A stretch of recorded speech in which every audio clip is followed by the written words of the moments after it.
already. They are very close, so everyone, do not worry. We will get to Heroic versus Wild in a hot second. We're almost into the map selection process, so excited about this match. Oh, don't even need to stall. We're getting it rolling, so just tell me what you're thinking. Yeah, thanks. You know, I want this to roll out as well, because I actually think the ban methodology that they're using here is different from what people might be used to. Usually we get the ban, pick, ban, decider, those types of, you know, ways of doing the map ban. I actually think it goes ban again. So we'll see. But the first two bans coming out will be Villa and Chalet. And you know what? I actually prefer in a tournament like this that you do get rid of the more technical maps, play a little bit more puggy, because that's the way that you're going to be able to take your natural fundamental skill and be able to run with it. And there we go, 2 more bans. I think this is going to be the map ban kind of method here, Jacob. I could be wrong, but it looks like it.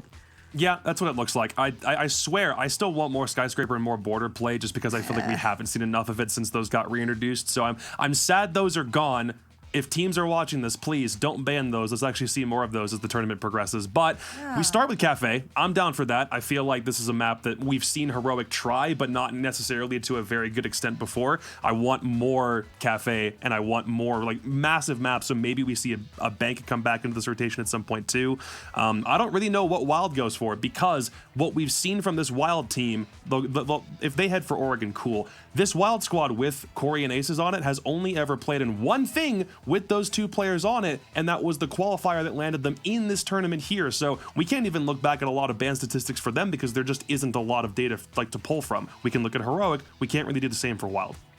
I'm going to jump in there, and I'm going to say that with the last couple of bans, and of course Clubhouse being the decider there, is that you have to try and balance your analysis here and thinking of like, wow, these teams want to win this and they want to make it to the finals and then obviously beyond. And then they have to balance like how many other tournaments they're playing as well. So how much do you show here? How much do you hide? You think about further down the line, of course, upper and lower bracket as well. So for me, again, taking out the technical maps, especially earlier in the tournament, for me is going to be key for them. Kafe, Oregon, they're just staples, especially Oregon. I call it Borrigan. Most people probably agree. And Clubhouse being the decider, should we even get there, also a fundamental of the map pool. So outside of all the maps, maybe map number 1 will be probably the most quote-unquote technical of all the maps. All right. Well, Justin, Jacob, it's been so fun. I'm like, aw, our pre-show, it's out of the way. But thank you for your amazing analysis as always. But I believe our teams are almost ready to go. So I'm going to hand it over to Ace and Dez in the Cyberpunk basement. Go, robots, go. Come on, robots. There we go. Okay, sorry. Sometimes they need a little motivation. Okay. I wasn't sure then if we were being called the robots team, and I should have gone, thank you, Jackie, for throwing to us for this game. Not quite required, apparently, but here we are, Tim. It feels like it's been about a hot month since we've done a cast, but here we are for a lovely best of 3 between not just Rogue and Wild, but also old teammates coming head to head. Can't wait to see how it shakes down. Absolutely not. I mean, I'm quite used to being called a bot, in fairness, Des. So I'd have probably just, By me. I'd have probably just rolled with it. I'd just kept that one going. But yeah, as you say, there's some big storylines here between these two. A lot going on from both sides that, you know, we haven't necessarily seen before. We get Heroic in a situation where maybe they're going to play a little bit more freely. We know they've got players like Sloth who give him a chance to go out of a window. He's going to take it. And I think that's the sort of players that we're probably likely to see a few of today. And then, like you say, seeing Corey and Aces leading that Wild squad and just exactly how they shape up, that's going to be fascinating. That's it. For me, it's those 2 old boys in Corey and Aces coming up against some of their old teammates as well. It's a little bit of rivalry. They've also gone, hey, look, hey, who's your new friend? Oh, it's a guy called Spoit. Who's this nerd? It's the guy that's about to put you all in a grave if you're not too careful. Everyone is super excited to see what he's up to as well, so we'll see how that one shakes down a little bit later on. But at least for now, looking at this game, we'll talk more about that much later on, of course. When it comes to Heroic and Wild coming up against each other, for Heroic, what I really want to see from them is a turnaround from what we saw back last time round at the major we had just recently. They got to LAN, we spoke to them there, they said, look, we're really stressed, we're not playing the way that we should be, things weren't going the way they would have expected. So fingers crossed, they're back on form, and Wild here have got something to show. Well, I think for Heroic, it is fair to say, and I'm not going to give them this pass forever, but it was definitely down to it being the first line. They had terrible travel on the way there, which I know has happened to teams before. I think back to OGA Pit and SSG's travel out there, that was a nightmare. You know, it happens, but Heroic haven't had to deal with it before. They've gone in there, no practice, you know, very little going on for them, and they've just had to go straight into the games. And then I think just the whole process and how intense it is and everything maybe played a part as well. But the thing is, if I know the Heroic guys, they're going to go into the next one, and I think they will go into the next one much better prepared.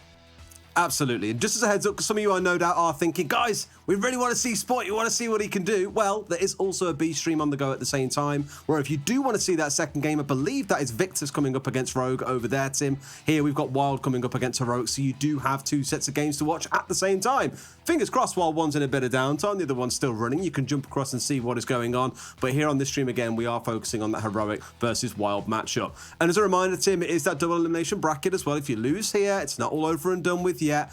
The winners of both games go through to play against each other tomorrow, I believe. The losers also will then play off again for a second chance to fight their way back through that lower bracket to build up towards a grand final on Sunday. So over the next 4 days, absolutely tons of Siege to come, sorry. Absolutely. I mean, I'm wondering, Des, how many times we're going to hear the S word over the next couple of days, the next on both streams. We maybe need to get a spike counter. We maybe need to get something up there for how many times. I thought you were going somewhere else with that one, Tim. No, absolutely. I was like, I'm not dropping any naughty words, don't be silly. No, not this time, Des. I didn't even think about that. No, you know, Spite is going to be a little bit of a focal point for this tour. It's first opportunity to see him out with Rogue. We've got it's the whole Bolo effect, you know, that player that you've been waiting to get into the professional arena, and then bang, he's arrived. Is he going to perform? Bolo, of course, recently winning his first Invitational, and I'm not suggesting that's going to be the trajectory immediately for Spite, but it's going to be fascinating to see what happens, and I think there's going to be plenty of focus on him over the next couple of days. No, I'm really excited to see especially Azami. New operator in the game, now allowed. No, we're not seeing Sens yet as well. They're not in the live server just yet, but Azami is in. Now, there's a thing like what Jeff spoke about, you know, thinking about it, your tier 1 leagues are just around the corner. Do you want to show everything in a charity tournament? Probably not, but to some level, you still want to be bringing it out and putting down the goods and showing what you can do. So chances are we will see a bit of Azami coming out at some point today, and I'd love to see it. Yeah, I'd have thought. The thing is, it's a good opportunity to test it, isn't it? You know, it may not be the final plan for it, but it's a good opportunity to just dip your toe in the water and see exactly how does this work out. Does that work? Does it not? Where are the powerful spots? Let's give it a whirl. You know, you're sort of somewhere between scrim and official match here. You know, you've got a lot of money for charity on the line, which I'm sure the teams are going to be wanting to fight for, so, you know, that it's heading towards good causes for them. But at the same time, like you say, they don't want to give absolutely everything away up front. They do not. Well, with another wonderful animation flashing across your screen, Jackie has done a wonderful job of getting this city all souped out for us. We're into game, boys and girls. Heroic versus Wild in game number 1 coming up, and Fink is going to start out as the first ban. Not too much of a surprise there, Des. Obviously, we've seen the prevalence of the LMG meta. You've only got to watch my rank games over the last week or so to know the prevalence of the LMG meta. Even I'm starting to get kills, Des. So, you know, there's a heavy threat there coming in from Finker when I've been getting her on the main. So that's going to be the first one. Nomad is going to be our second. Starting on Kafe, of course. So that sounds about right, really, for Heroic, because guess what? It's going to give Sloth plenty of opportunity to get out of those windows and doors. Absolutely. Back at the Major, we saw a couple of teams actually banning Nomad away and then bringing along an absolute ton of Claymores. The patch that came through a few months ago now did introduce a number of operators having 2 Claymores in back pocket rather than just the 1. And some teams would really go to the nines to use that, in case you should see a Nomad plus 4 Claymores being brought along just to restrict those more aggressive teams. So I think here, Heroic are trying to prep themselves for their defensive side. They can get aggressive and try and maybe slow Wild down by forcing them to bring along more of those Claymores to try and disrupt the aggressors. Well, we are just about ready to get underway in our first A-stream matchup here between Heroic and Wild. It's going to be round 1 that we head into, and it's going to be a mining and fireplace hold to begin with Wild on the defence. Now, as you said, obviously there's a couple of standout names on Wild. Corey Aces, we're all familiar. They are, of course, joined by 3 others, and this is a squad that looks like it could certainly be one for the future. You got BZ, you got Jay, and you got G Salah. They are looking good like we've always seen them, as we said, through the qualifiers, but they've got the wins, they've got here to the tournament, and I'm fascinated to see this team. Yeah, WYLDE, I mean, as an org for the longest time, been kind of circling around a tier 3 sort of circuit, hoping to push their way through tier 2. What better way to do that than with two former pros as well? Aces, as we know, left Rogue recently, didn't get himself on a team back in tier 1, so this is where he's found himself, and Corey did step away for a good while, took an actual break from the game, but has slowly worked his way back in, so it could be a really interesting first showing, seeing how they step up against a tier 1 team. But Tim, here we are on Kafe. The guys setting up on the top floor here for a downstairs defense. It is the fireplace and mining site. Keen to see what the game plan is. Very commonly, you'll see this full vertical setup coming in, which is exactly what we've got. Holding in around storage, forming like a perimeter here, reinforcements coming down, shields on the way through, a bit of gadgetry to support you as well. Just all with the intent of really slowing Heroic down on the top floor clear that they want to get in the first place to establish vertical control over the site itself. I say that, Tim. Maybe they're even just thinking about going straight in Route 101 to the window.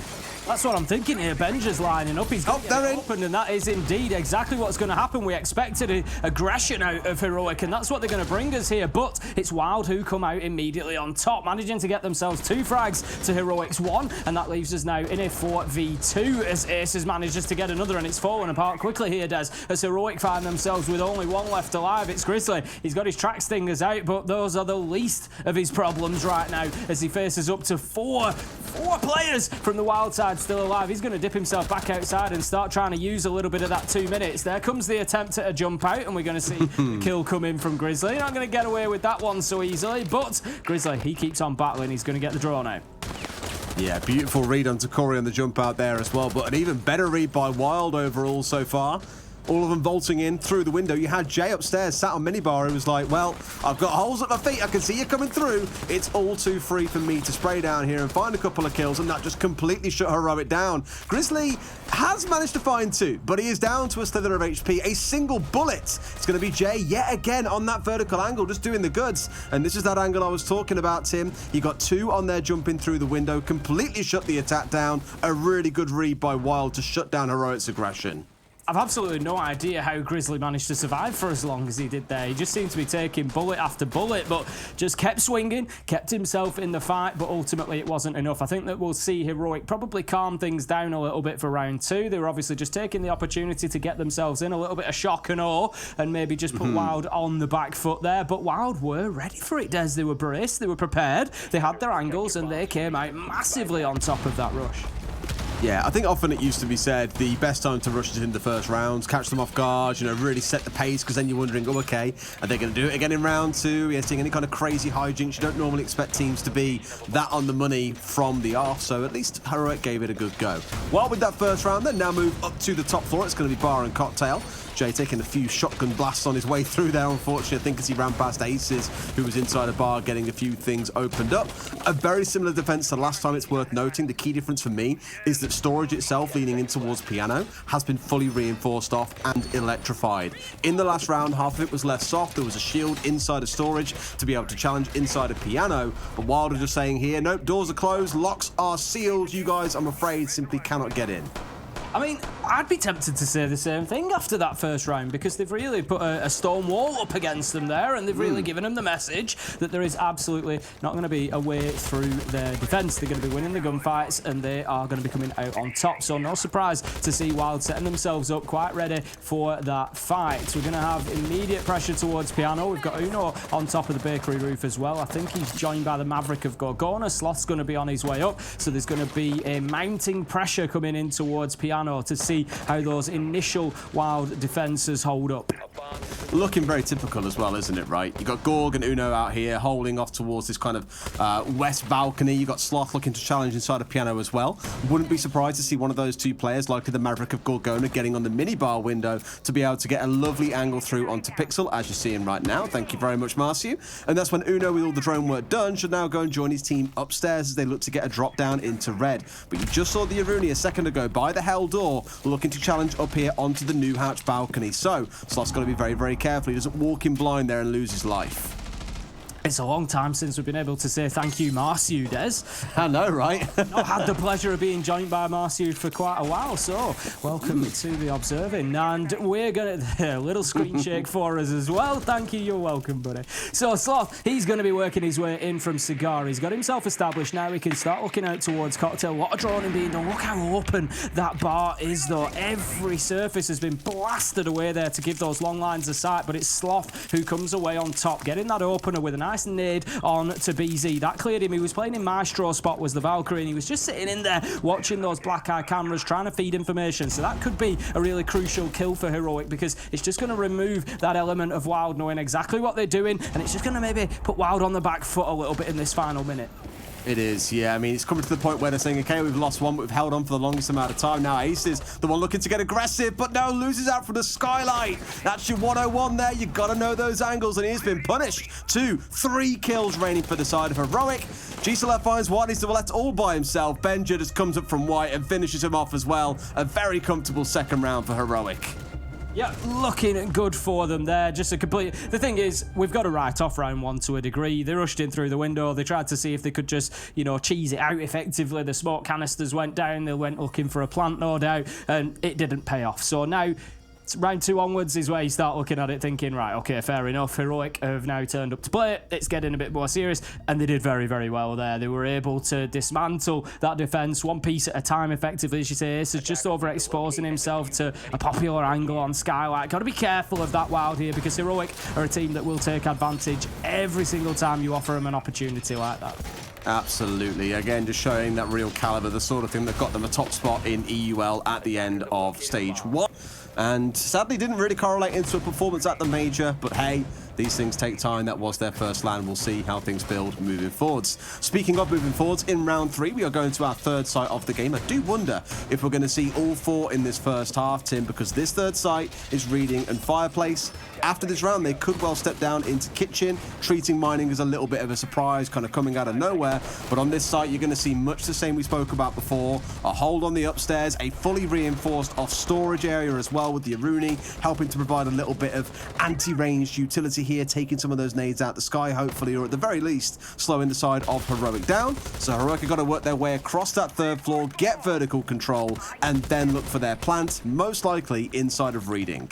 I think you're right, Des. I think we probably will see all 4 sites to begin with. It plays into what I said before the game, really. This is an opportunity for these teams, especially WYLDE, who've got as a team together with Aces and Corey sort of limited competitive experience as a roster. It's a great opportunity for them to be able to just test what works, get through those sites, have a look at them all and see exactly what's what. So for the time being, though, it is going to be the mid-floor of Reading that they're going to be attacking onto here, Heroic. And for now, I would imagine they're going to try to get themselves established in the top floor. That's not where the drones are going. Gorgona's throw a little bit short. Needs to put a little bit more on that one. Just a little bit more, Tim. Just a tiny bit more. But here he comes on the step through. This is again where normally if you were attacking into the top floor, you'd be greeted here from the pixel angle at the end of the white hallway. They'd be trying to do some damage. But that vertical angle, I was going to say, Jay, explodes there by Benja as he stepped in on the sledge. I know we were speaking about Spoit a lot, but I was using Benja as a good reference earlier on. His first stage was only in stage 3. He stepped in, one of 3 players to get above 100 kills, a 1.12 rating, another young gunner that so far has shown there is a lot of merit in picking up these young gunners and adding them into a squad that's already got established members on and just letting them fly. It is indeed, you know, as we said, am I going to bring the word out again, Des? Of course, we're going to be seeing Spoit over the course of the weekend. We'll see if he can maybe follow in the footsteps of Benja, and there are other players coming into the league as well that are maybe going to have similar trajectories. Benja, for the time being, extends that reputation of finding the kills, gets himself a 2K up on the top floor, and that is going to give Heroic complete control over the top floor, and this is going to get a little bit dicey for WYLDE now as they try to hold on. Coming into the final minute, they are going to have shots raining down on for them from above. Kind of the game starting to live up to their name already. Absolutely a very aggressive charge forward and 2 big kills coming out for Heroic. They've got that vertical control they're looking for now, Tim. They see a man just underneath, but Benja is like, forget about the kills. I'm here to smash some floorboards to pieces, boys. And he's getting on with that in emphatic fashion here. Open up into the hallway, inside of sight. And now the team know, right, 5 versus 3, boys. We've got about 35 seconds to play with. We've got the vertical control. We've got the drones in. We know what we need to be doing here now. And he's just trying to find this last man. I think, nope, Gets the bulletproof instead, so now Jay is looking to do a bit of damage when this drop around pillars comes through. Aces and G-Slaw just stacking up on white stairs there, potentially looking at a retake of the top floor. I think the thought has crossed their mind, but there's just not really going to be an opportunity as Benja continues to dump those nades down in on there. And Grizzly, he's going to get a kill. Sloth and Benja finish it off. 3k for Benja on the round, and that is going to be heroic, locking down round 3 and giving themselves a 2-1 lead. It's just like we were talking about him about 60 seconds ago, Tim. They haven't always got to be named Spoit. They can have many other names, and Benja, again, is one of these players that just keeps on delivering the goods. Call him a baker if you wish. In that case there, it was that really aggressive push across that top floor, and being willing to not get stuck and go, oh, there's a shield there, guys, we've got to get rid of the shield. No, he was willing to take that aggressive step forward and get control quickly. It's a bit of confidence, it's a bit of risk, but the payoff was massive because they had so much time to then get set up for what was their eventual round end. Now, Tim, I spoke about it a few times already. We're finally seeing it coming out here. Jay picking up the Azami finally in round 4 for a bar and cocktail defense.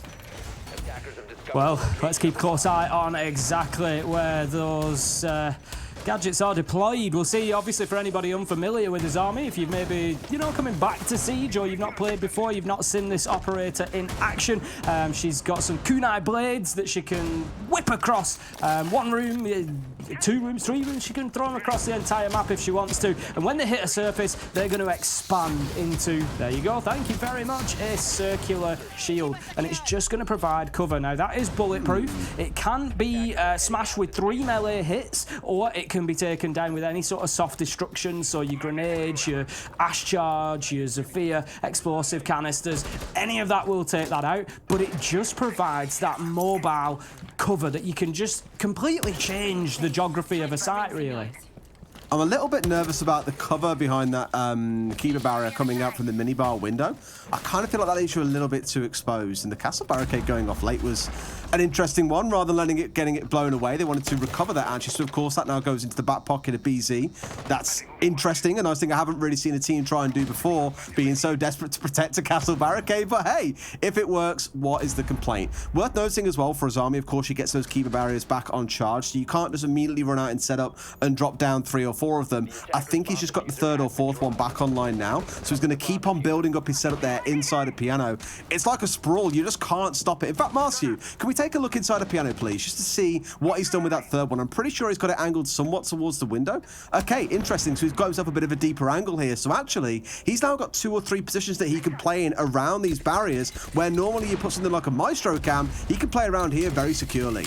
And that's what's so interesting about those gadgets. Stage would be a position normally completely unplayable, but those Kiba barriers now just providing that option potentially, but it's not gone well, Des. Heroic, they've got themselves a couple of kills there, are on top of things here. G-Slaw just looking to fight his way back in. Aces as well on the shotgun there. He is going to find one on Cocktail Balcony. Flashbang comes in, but he's able to get out of the way of it, so he knows that he's got one out on East Rappel. G-Slaw just looking to try and cover that angle off for him. It's a 2v2 now, as WYLDE have been able to fight their way back into this fantastically, but unfortunately for us as spectators looking on, we wanted to see exactly how the Kiba barriers went, and they were sort of circumvented, really, and there comes a great kill from G-Slaw as Grizzly tries to move his way around, and all of a sudden Uno finds himself in a clutch situation when it looked like Heroic were so far on top of this round. It did, yeah. I think once they've kind of like used all the candelas, so on and so forth out of the Ying, that was it. Lights out. You've kind of played your trump card and it hasn't paid off for them. And I know we didn't see the Azami actively involved in that, but the sheer presence of her, I think, just deterred the side of Heroic away. Either that or they never had the intent to push it in the first place, but it sounds far more exciting when you put it the first way, Tim. They just chose instead to go more drop down red, ignore piano altogether, step your way forward and basically go around the Azami in that case. And it looked like it was going to work out for them, but that shotgun kill that came from Aces up on towards Heaven is enough to close this round out by the looks of it, with the Uno being the only one left trying to win against 2 members that admittedly are on about half HP. He knows where one is as the shots rain in from Pixel. Going to take a few pot shots through the soft wall there, as you say. 7 seconds left to go. Unlikely to find his 2 targets as WYLDE were just going to rotate around that top floor and keep themselves away from him. So they close out the round and bring us back to 2-2 here on Kafe. Interesting alternative use of the Kiba barriers that we saw towards the end of the round there, Des, as well. And that's potentially closing off pathways. Almost like a castle barricade, but just not quite as permanent. You know, taking a lot fewer hits to clear out that Kiba barricade. But in a last-ditch situation. If you choose not to take it out, he's then crouching to get through that space. Does that leave him more exposed? Is he ready for the fight the same? You know, there's so many things that are going to play into that operator. Like I said as well in the round, it's interesting seeing the castle being doubled up around those Azami barricades as well, because I think when you had the castle barricade in the window, then you had potentially 2 of those keeper barriers to get through. You can see why teams on Twitter over the last couple of months have been like, oh my god, she's so obnoxious, especially when paired up with something like that. Also throw in, say, for example, the Iruni, and again, there just becomes more and more layers of things for you to have to try and force your way through. Fortunately, WYLDE are going to try it once again here. They're going again with the same sort of lineup, a couple of changes coming in, but you are going to be seeing the Iruni, the castle, and the Azami once again. So for the side of WYLDE, there is a lot to work through. Going to see the first keeper barricade in a similar position to the one that we did last time, except I think it's going to be used probably the opposite way around this time. Rather than trying to play it on stage, I think we're going to see that used more to peek around onto the windows. We'll see as the round progresses. Of course, the stage windows have been castled off as well, as you said, as being used in tandem there to create these real sort of safe spaces almost. Benja on the sledge. He's going to be super important potentially. He's going to get himself up to the roof for the time being, but the run out, there's an attempt made, but Grizzly, he's going to find the kill onto Corey, and this is it. Heroic may well have banned out the Nomad to give Sloth the opportunity to get out of those windows, but they've got to be careful that it's not used against them. That's exactly it, right? I mean, you saw Grizzly earlier on. He was just ready for Corey's jump out back in. I want to say it was round 1. Like, teams at this level will be aware of that. Where you've scrimmed so many tier 3, tier 2 teams on your way through to the top, you've been jumped out on more times than you care to count. You're ready for that level of aggression, which I think is exactly what we saw there. But the Florist being put to good use by Grizzly, we did see it in the last round as well. Just being used here to chew through some of that longer range utility that's not so easy to clear. Now that he's droned out that one castle, but the bulletproof, sorry, that is sat inside of White Hallway, that's going to be the next target. The thing is, Tim, we've seen teams literally go to war to get rid of that kind of camera before, where they're having to throw everything at it. Nades, Flores drones, you name it, and the defenders equally really kind of lock down around it and try and stop that from happening. Look at this at the minute. Just Jay played in there behind those 3 keepers. Now then, we're going to see the first one taken down by a Rotero drone, but he's got a kunai knife in hand ready to whip it into the chair again, and it's just going to replace that barrier for him. But it doesn't matter. Not used to maximum effect again. Des Sloth able to get in, get the angle. But the big question for me with Azami, it's not about the kills that you gain because of those barriers. It's about the time you waste. And we are at 1 minute 45 gone. They've only just got themselves into piano. Let's not forget that Heroic here are attacking onto Reading and Fireplace. That Azami has wasted an awful lot of time in there. The thing is, Tim, they've got rid of that, and now they've got to go and clear Cocktail as well, which is normally where defenders hold down. So it's just adding another layer of defense to what defenders normally had inside of Storage and then inside of Cocktail as well. Aces is lurking on White Stairs here, so I hope to God Heroic are paying attention and know that there's a good chance that he's sat down there right now. He's just daring, waiting for that chance to step up and get aggressive. The red pings are even coming through, so they know what's going on. Slow peak coming through, and it's all too easy for Giesler. Why'd you make it so easy for him? Ace is going aggressive, gets punished by Gorgona, and now Heroic. Yes, they're short on time, but there's only 2 left on the field for WYLDE. As you say, it's up to BZ and Giesler here to get themselves something going. Benja's opening up those vertical angles, and this is where the pressure's really going to come from Heroic now. They don't have all the time in the world, but they can start pushing them around with some vertical angles. But this could be a clever position from BZ. He's just going to be watching in through trains for the potential drop from the hatch. He knows that's going to be one of the quickest ways for them to get into sight. He's able to cover off the rotation, but Uno manages to get him in a direct trade. 4 seconds left to go. Going to have to get the diffuser down. It's in the hands of Gorgona. I'm not sure he's going to get into sight. He does not, and somehow Giesler manages to hold on and get himself the round based on time. Yeah, that should not be happening for Heroic. 3 versus 1. You had, what, 35 seconds on the clock in a 4 versus 2? You should be winning rounds like that every single day of the week, and they'll be kicking themselves that it's not up 3-2 to Heroic right now, but for WYLDE, they're the ones sat at the 3-2, and you again just saw the composure there coming out of those Heroic members in dealing with the early aggression. I do want to touch on those keeper barriers again, Tim, because when I first saw the setup, I was like, well, you might be covered down towards Cigar's shop, but you're not really covered from the minibar window. And how we saw Jay die there was he kind of shielded himself away from the minibar window behind the shield, but in the process exposed himself to a swing coming out from the top of red stairs. So although I like the idea of the setup, I do think it also restricts you very heavily in where you can actually play. Maybe a couple of adjustments needed there to make that a much more secure spot to play in. All right, here we go then. Heading into round 6 is going to be final defensive round for WYLDE. I'll tell you what, Des, they've got to be pretty happy with what's gone so far. Interesting to see that they haven't taken kitchen as a site. They've used bar twice. Personally, I'd be saying get yourself down to that bottom floor instead of one of those bar defenses maybe, but it's gone well for them so far. 3-2 on the scoreboard, and they're going to be heading back to train and mining for their final site. They're going to be holding on to the top floor again. We don't have the Azami this time, so the piano hold is going to change up a little bit. They've tried it for 2 rounds, not really seen too much success, so deciding to go in a different direction. Absolutely, absolutely. I mean, here for WYLDE, I think you walk out of this at a 3-3 split, you're not going to be too disappointed. And it feels like we say that every time that we're on Castle. Again, we know that the game generally is, or at least feels for most, that it's moved towards being quite attacker-leaning. Repicks really working in towards that. Azami, many kind of reason, might throw that back the other way, and we've seen a couple of round wins by WYLDE to suggest that actually, yes, she does have quite an impact in those sort of situations. But I think knowing the 3-3 split, that's kind of the expectation where most games go these days, whether it's at the top level or even down in Tier 2 and Tier 3. Jay's just going to be holding himself inside of that cigar shop now. Gorgona just peppers a couple of bullets in there, but I don't think he knew that the man was present. Jay's actually going to take the sacrifice of about 25 HP there just to get himself away. I think he maybe thinks that one of the heroic players was still on the window rappel, so he didn't want to expose himself to that angle and decided instead to use that impact nade and just get himself out of dodge down the hatch. Could have been a good idea, because right now heroic are swarming all over the top floor like ants on a cake at a picnic. They are getting right in there and trying to find those opening kills. They've done this top floor clearance so well previously, but this time Sloth, he's going to lose out. He's going to find himself downed on the Iana. There could be an opportunity to pick him up, but still not an ideal start for heroic.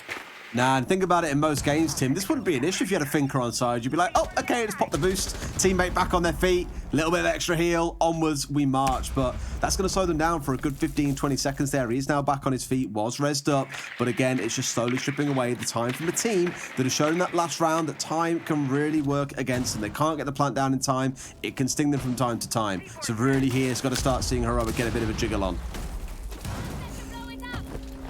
Going to be coming into the final minute now then, as WYLDE try to hold on, and they're looking pretty good at the minute. They've got that top floor, so there's going to be a little bit more pressure for them, but Aces has still got hold of red stairs, which could be a pivotal position, especially if Heroic are looking for the plant inside of the mining room. He's supported by BZ on the smoke as well, and Jay just inside of pillars, so a lot of attention being paid over there by WYLDE, but Uno, he's going to open things up. Nice vertical kill down onto BZ, who was playing inside a site. That's going to be a good start. He finds him from red stairs actually, but he has no idea that Aces is there, and Aces sees that diffuser drop cleanly onto the stairs, and with only 20 seconds left to go, Aces has got enough experience to know that he just needs to play his position here and try and prevent that diffuser from being picked up. 14 seconds left to go. Benja finds G-Sled, but the kills come in. 2v2. They're trying to get themselves inside a site, but I think clock could be the issue again for Heroic here, Des. They're rushing. There's no option but for Grizzly to try and throw this diffuser down, but surely the kill will come in from WYLDE.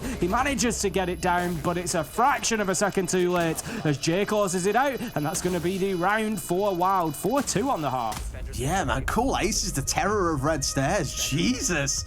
Like, it took Gorgona to come from below to finally flush him out after they'd thrown, what, 3 people at him? He got the entry. Then he had one man that was sat at the top of red stairs trying to challenge. Sloth comes through from the cigar shop to also try and go for a challenge and just completely loses the gunfight, which Aces collects for free.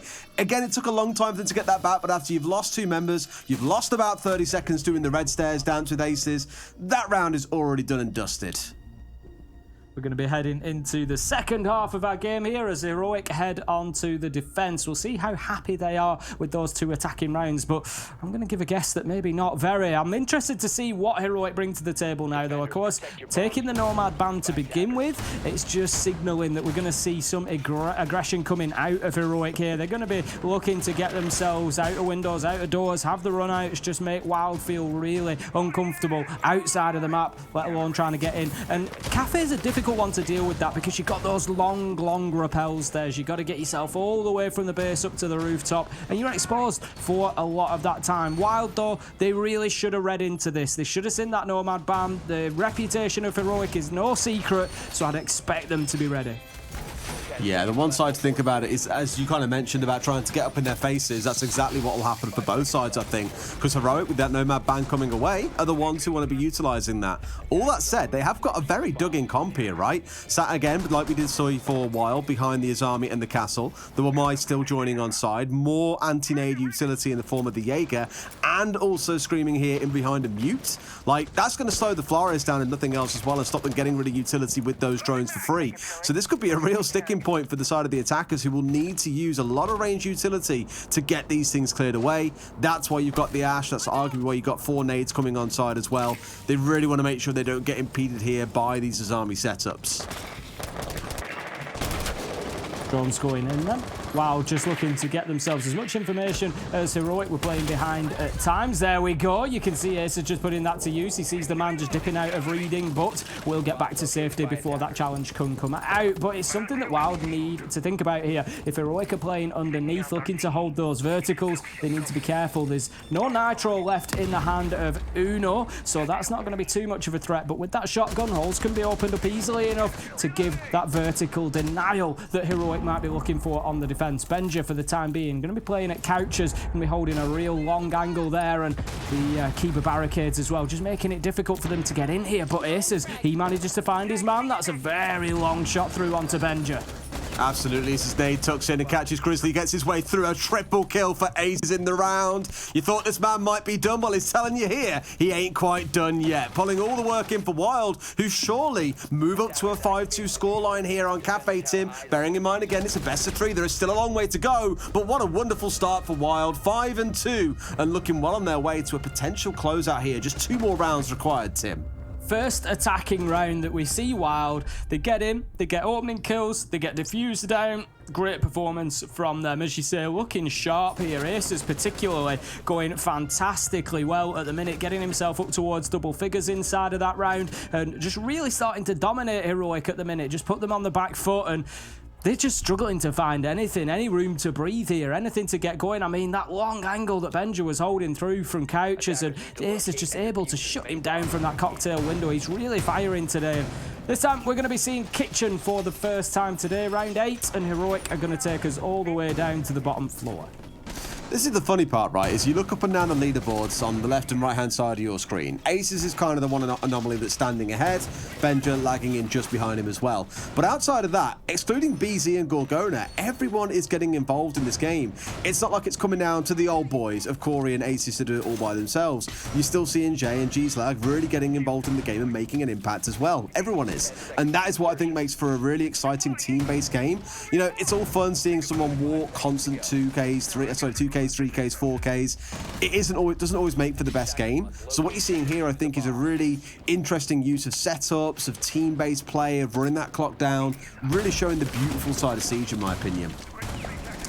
Exactly that. It's the rounds that get won, you know, aside from direct kills, that can be the most fascinating. Grizzly, he's ready for that aggression coming out of Corey, I think, while they're maybe just getting a little bit overconfident, just trying to send that knock in to surprise them there, to catch Heroic on the back foot, but they won't get away with it. Grizzly does take a lot of damage inside a court check, to be fair, but he's going to hold his position for the time being. If WYLDE are able to get themselves aggressive, send a second man through there, they almost certainly clear that position out.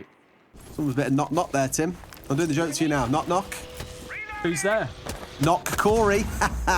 He was gone far too early from this round, mate. 5 versus 4 then, after Grizzly, I think, almost got caught blindsided by him, but wasn't quite taken out in time. It does mean here they've also got to worry about VIP, and already with smokes coming out, Tim, you got tracks going down, all this inside 60 seconds. It's very explosive.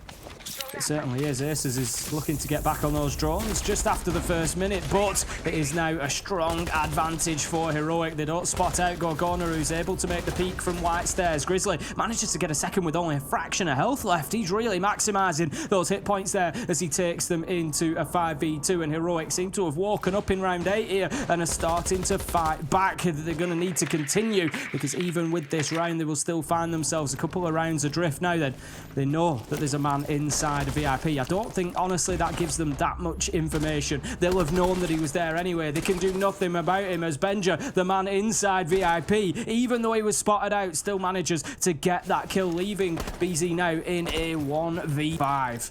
I think Aces there was chasing shadows as well, right? The call would have come, Grizzly and Coates been doing damage. Okay, so he swings in there and goes for him, but nope.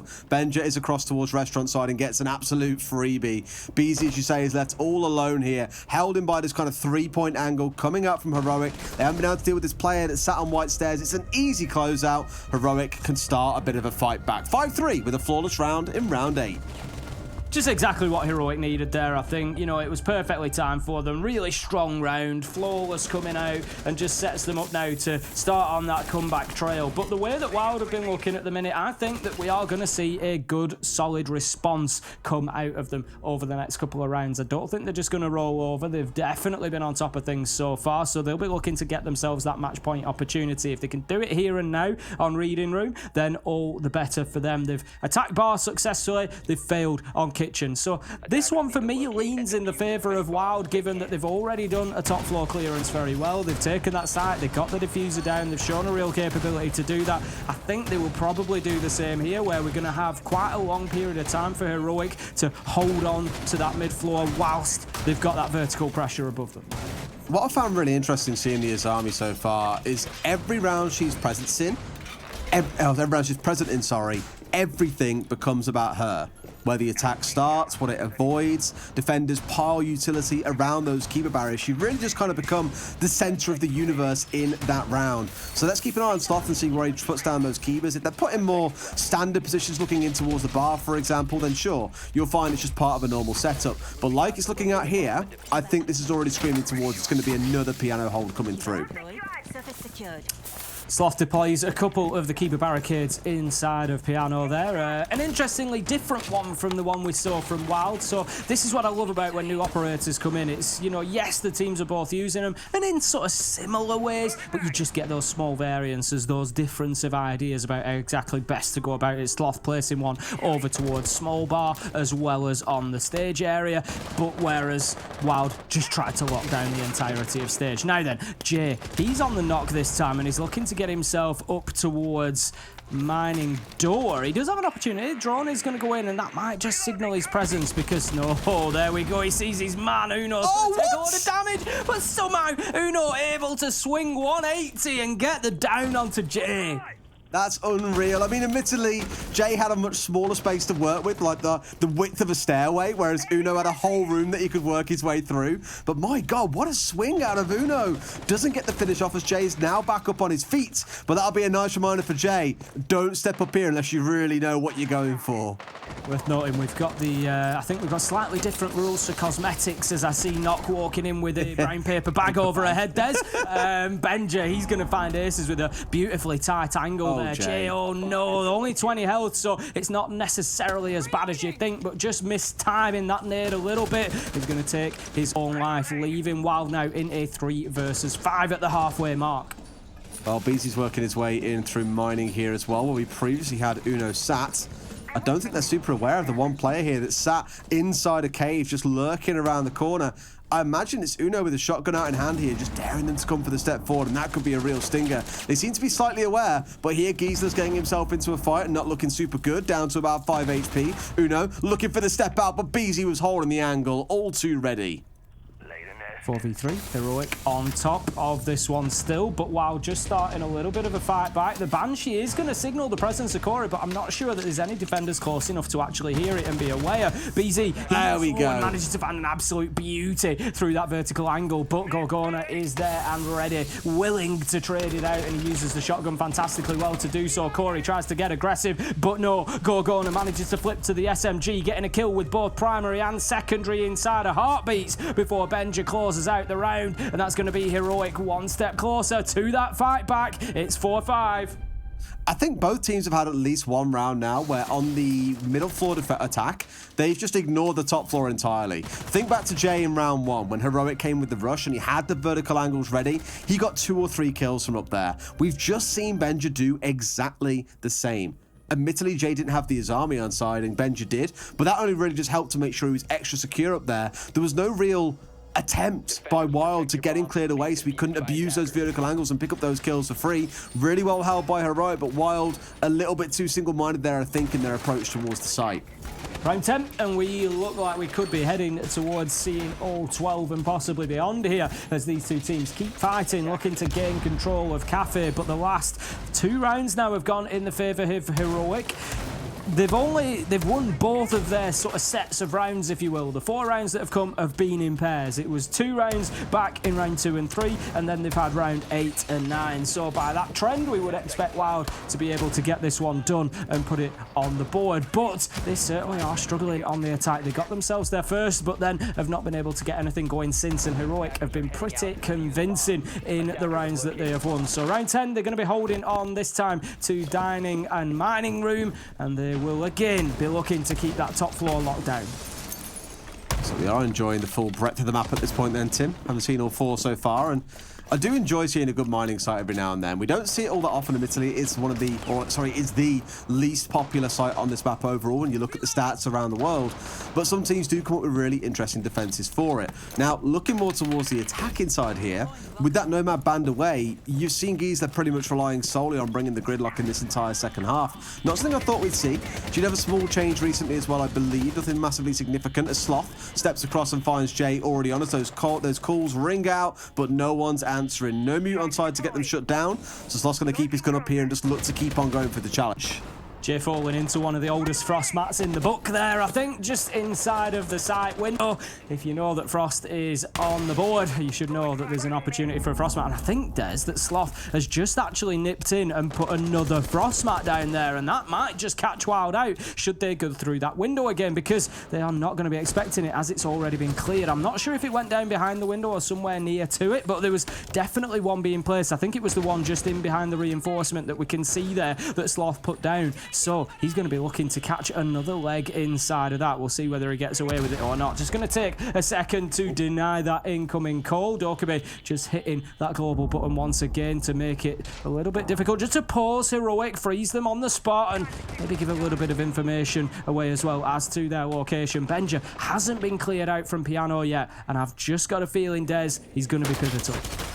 Yeah, the big one here, really, I think, is just how much time is being wasted inside of Train itself. Not necessarily netting kills with those Frost mats, but again, just slowing the other side down, slowly chewing through their drone count as well. All in all, looking very, very good for the side of Heroic right now. And WYLDE are the ones trying to scramble for a bit of an answer. They've got themselves in at top red with Corey, slowly working his way forwards, but that vertical control is so sorely needed. Grizzly manages to get the kill onto Aces, 4v3 advantage Heroic, but WYLDE keep fighting here. Corey nearly manages to find his man. Grizzly and Uno both low health now and only a couple of bullets away. Going to be needing to be careful exactly which gunfights they get into, and that shows exactly why. Corey able to give the quick peek around the bookcase, manages to read a story and put Grizzly to bed, and that's going to leave us now 3v3. Half health now for Sloth as he takes a chunk of damage as well, and this just feels like the tide has turned, like it's going in favour of WYLDE right now. Gisela just looking to get himself into a position to use those rotates, but Benja, he's going to manage to find him. No opportunity for WYLDE to put the diffuser down. Last man alive, BZ. He finds Benja in a trade after that double kill. He's looking to get that diffuser activated. He finds himself another. It's a 1v1. There's 3 seconds left to go. He's no choice but to try and stick the plant here. It's all up to Uno.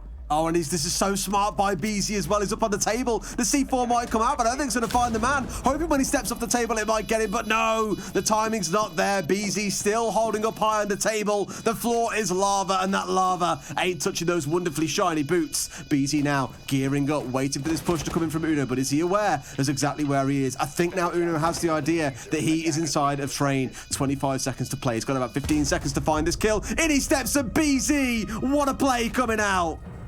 Absolutely beautiful from him there. The absolute key to that for me is not jumping off the table as soon as that diffuser goes down. That is a big brain play. He knows that it's a pulse underneath. He knows that is when the nitro is going to come out, and he just keeps himself up there. He's waiting on the hatch in case that's where the nitro comes from. He knows that they're playing underneath Kitchen Freezer, and then he just plays everything else absolutely pitch perfect as he manages to get himself the kills he needs, put the diffuser down. BZ doing it all in round number 10 to get WYLDE that map point opportunity.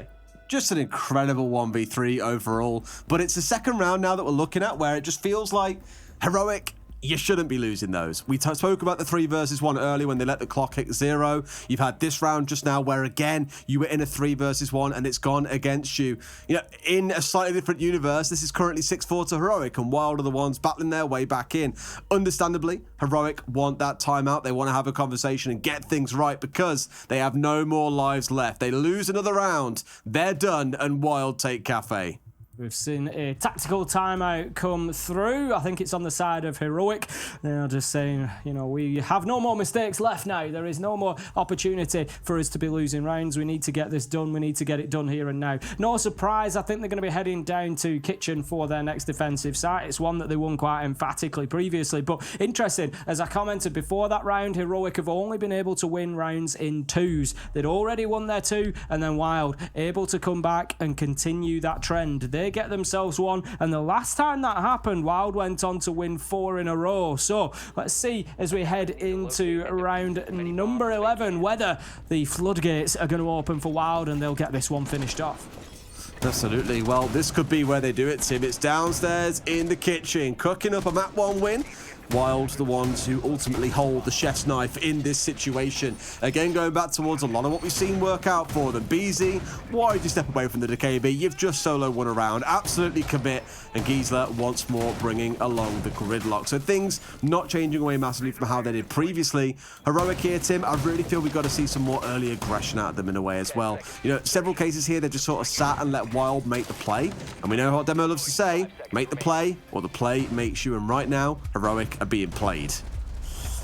Right, on we go then. It's going to be round number 11, and Wild are going to have 2 bites at the cherry here to get this one locked down, but they didn't have that successful a run onto Kitchen last time around. Heroic pretty dominant as they held on to the bottom floor. It all started with that Corey rush into court check. Grizzly able to shut him down and then get himself another kill. Grizzly played a great game from court check, and it's something that Wild need to deal with this time. Absolutely. I mean, it was like chasing smoke, right? Or trying to punch smoke in Grizzly's case. Got the entry, disappeared away. Aces came swinging in. It was like, oh, sorry, I'm not there. But Benji's on your left-hand side now, shooting you in the back. They just had a wonderful answer for everything that was coming up against them. So absolutely, for Heroic, they should feel pretty at home down here on this site. But Wild, they have a great chance to course correct here, to get things right, to make up for old mistakes. And hopefully here they force us over that finish line, get the 7-4, and put themselves unexpectedly in a 1-map advantage ahead of the, again, reigning strongest EUL team. This is going to be getting down there, looking to clear out default cameras, a little bit of utility, straight onto the drones, feeding them in to see what's going on beneath him, and in a position to be able to strike should he see an opportunity. But this is really quick play coming out of Wild. 1 minute 45 as they start opening up that floor and just making it tricky for Heroic to stay inside a site. Last time we saw them play horizontally, not so much this time. They've decided to bring a different approach, not playing into the court check plays of Grizzly. If it continues in this manner, he's not likely to be able to have too much of an impact from there, and will have to rotate, will have to move somewhere else if he wants to have any say in this round. Corey, he's going to start those grenades raining down into sight as he continues opening up the floor, and it's going to be getting pretty uncomfortable for Heroic right about now. Absolutely, doing good work, and this feels like a proper Corey classic as well, playing Sledge. We've seen him used to do it quite a lot in the past, and old habits die hard, it turns out, Tim. Old habits die hard. Nade's being thrown down here, one being caught up by a magnet before it could really get downstairs and do any real damage. Another one being caught out. So, Tim, I'm looking at those flashbangs in the back pocket of Jay and just thinking, why aren't they going in first? Well, that's the question you've got to be asking. Not clearing out that utility, not being aware of it, would suggest that Wild haven't had drones inside a site, maybe don't know the locations, but as soon as you get one caught in there, you got to dump a flash in after your second one goes just to make sure that there's not another magnet waiting for you. But as you say, just falling foul of that. 30 seconds left to go, and what's this? We've got Benja looking to get himself back up those rear stage, sorry, not the rear stage, the white stairs, moving up the back there. He just gets around the track stingers, and I don't think they're going to be expecting this. Aces, he does manage to get himself the opener onto Gorgona, but Benja's been able to retake the vertical, and that is the moment they're going to realise as Benja goes big but misses his shots. Uncharacteristic from Benja, as it looks like Wild might just be able to take this one. The kills come in, and they will shut down Kafe, but only by good grace of Benja missing the shots. That was unreal. Oh, I bet Benji's kicking himself as well because he saw his name in lights there. He knew, I hit this 3K, I'm the hero. Forget about this Spoit guy. It's all about Benji. Fun story, those two did used to play together in the Nordics as well, Tim. Just a small little relation that we've got here. But what a game by Wild. 3 rounds maybe you're looking at there and saying heroic. Really shouldn't have lost that one, but at the end of the day, Tim, all that matters is that you get that point at the end of the round, and simply, Wild found more than heroic did. They did. They sent a message. Simple as that. They're here to play and they can compete with the big boys. And that is the first question we were looking to answer. We saw them come through the qualifiers, but we haven't really seen them as a roster going up against teams of this calibre. And it was a good performance from Wild. They were able to take advantage of the mistakes made by Heroic and they were able to use that to maximum effect. We saw it there in the last round. It was a mistake. Benji gets that kill. The round probably goes differently. The real beauty is, Tim, that's only map 1 of 3 as well. Oregon will be the next map we've got. We've got Clubhouse if we have to go into it as well. I really want to see the revenge of Heroic here, fight the way back in, and of course, show us some more Azami. I enjoyed seeing those Kiba barrier setups. We're going to go to a quick break. When we come back, we'll be back with you for map number 2. Don't go anywhere. Progress is a race that has no end. After every finish line, another challenge awaits. How can we continue to push innovation in a sport at the forefront of technology? This is how.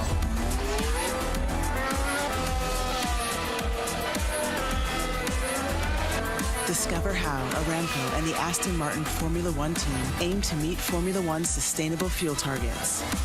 Aramco, powered by How.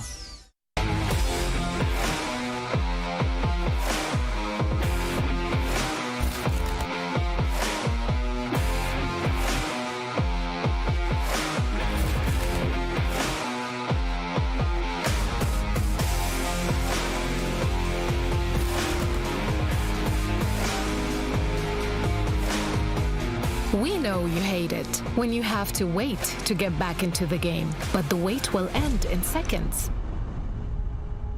In real life, some people don't have the option to restart. Millions of refugees and displaced people have their lives on hold, eager for a chance to move forward.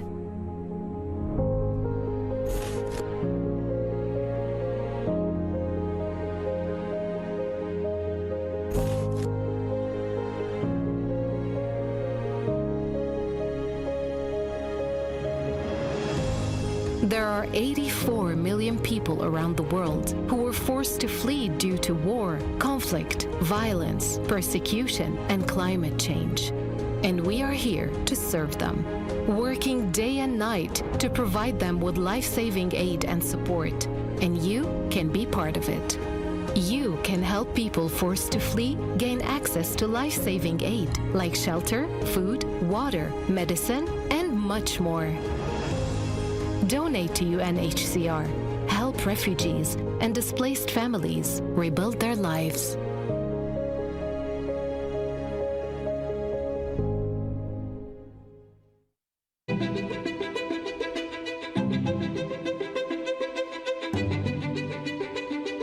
The divisions in the world are stark. Recent years have shown some of the largest natural disasters ever in history. And that really hits hardest the people who had the least to begin with. These people need help. It would be a real tragedy if all these advances in science and health and technology only benefit people in a position to pay for them. There should be no lesser standard if you happen to be poor. These problems can be overcome.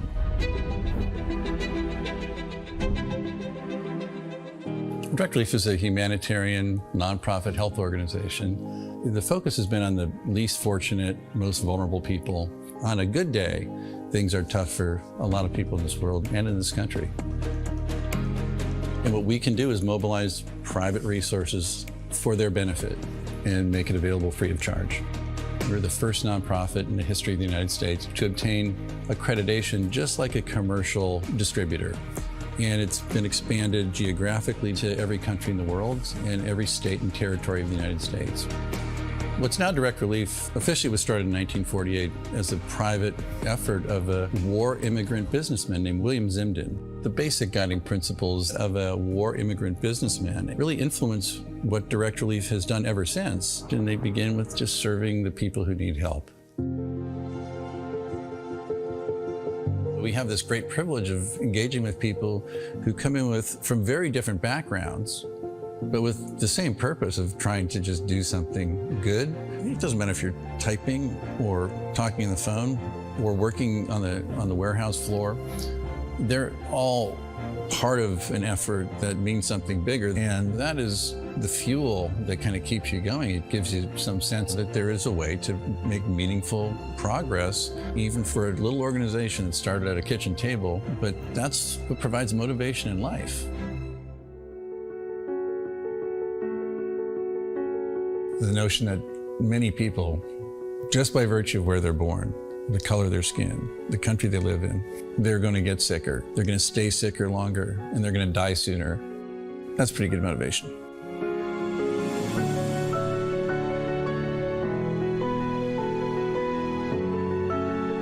These issues are too big for any one organization to address. We really work hard to honor these guiding principles, invite people to participate, and we are sure thankful for the thousands of people across the country and world who have become part of Direct Relief by virtue of their participation.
Welcome back in Wild, going wild on map 1 Kafe. That was certainly a very fun matchup to watch, but we ain't over yet, y'all. We're only through map 1, but let's see how map 2 plays out. But before we get into that, I want to bring into the conversation Jacob and Jess. I thought that all three of us were gonna come out together, but then my little robots decided to just zoom in on my silly face. So let's see if we can zoom out and bring our analysts in. Yeah, we just Beep boop, beep boop, come on. Yeah. They're, you know, Don't need us. I'm telling y'all, at the beginning of the show, they were so responsive, and now they're just messing with me. But it's okay, beep boop. I was gonna say I'll give you a treat later, but I don't think that really works for robots. But I digress. Okay, so Jacob and Not Jess, Roombas, Jackie. Unbelievable.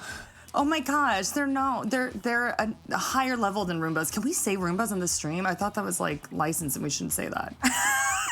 Well, we're You're learning gonna get us live, in aren't we? trouble. Yeah, exactly. Not my the fault. discussion to be had live. Anyway, moving Wow. on. So yes, let's roll into the highlights, everybody. But Jess, I'm gonna put you in the hot seat here first. So AC's joined Wild after SI. Corey came out of retirement. Both used to play on Rogue. So I think it was really cool for us to see them together today. AC's in particular showing up very strong. Yeah, I mean, we always love to watch him with the SMG-11. I mean, he's one of my favorite players for so many years now, and especially on the mute. I mean, I just love watching him personally. It's also one of those sort of, hot topics at the moment about aces. A couple of people putting on Twitter that he should be on a tier 1 team. Other people saying, there's other reasons why he's not. I don't know. I mean, whether it's a charity tournament, whether it's, official games, the man seems to put up numbers. So I wonder what's the hindrance there. But another good little B-roll for him here to snag. Montage away should he want, and that fills the resume nicely, as does this man, BZ.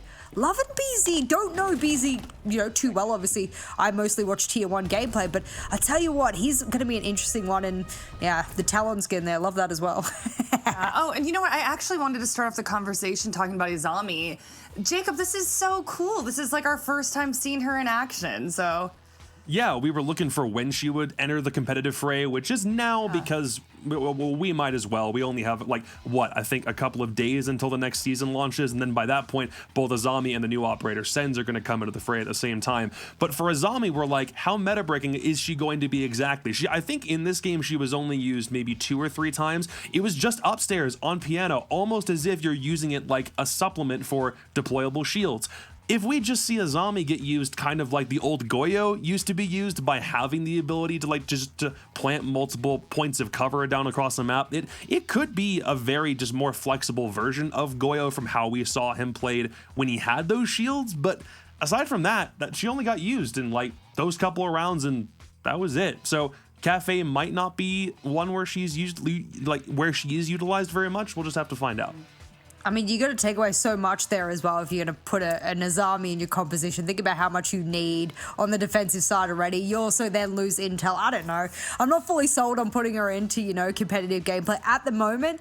But maps, I mean, even like Kafe top floor where you got the long lines of sight where it's very difficult to destroy it with melee. You're obviously not going to be in range. Might be useful in that case. But the fact that it's circular, I know you probably think the same with me, Jacob, is the moment I run across it, my feet are seen and the attackers are prone or whatever. I mean, it's game over. So huge weaknesses around some of her keeper barriers. Sometimes, yeah. I feel like in moments where you don't have a lot of cover, if you want to combine her with a castle, play on bank, maybe an open area defense of some kind, that might be interesting. But this is just such a very small sample size. I'm actually curious if the other game for Rogue Invictus used Azami in any creative way and just kind of give us a little taste of what it'll look like for when the new season launches. But hopefully we'll also get to see her play it on map 2 here just to give us more of that sample size.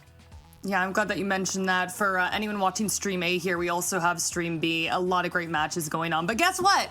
Here on Stream A, we are ready for map 2. Dare I call it Snorrigan? Oh. Stole that from me in the break. No, you Let it said. be known that's my you joke. said. Hold on.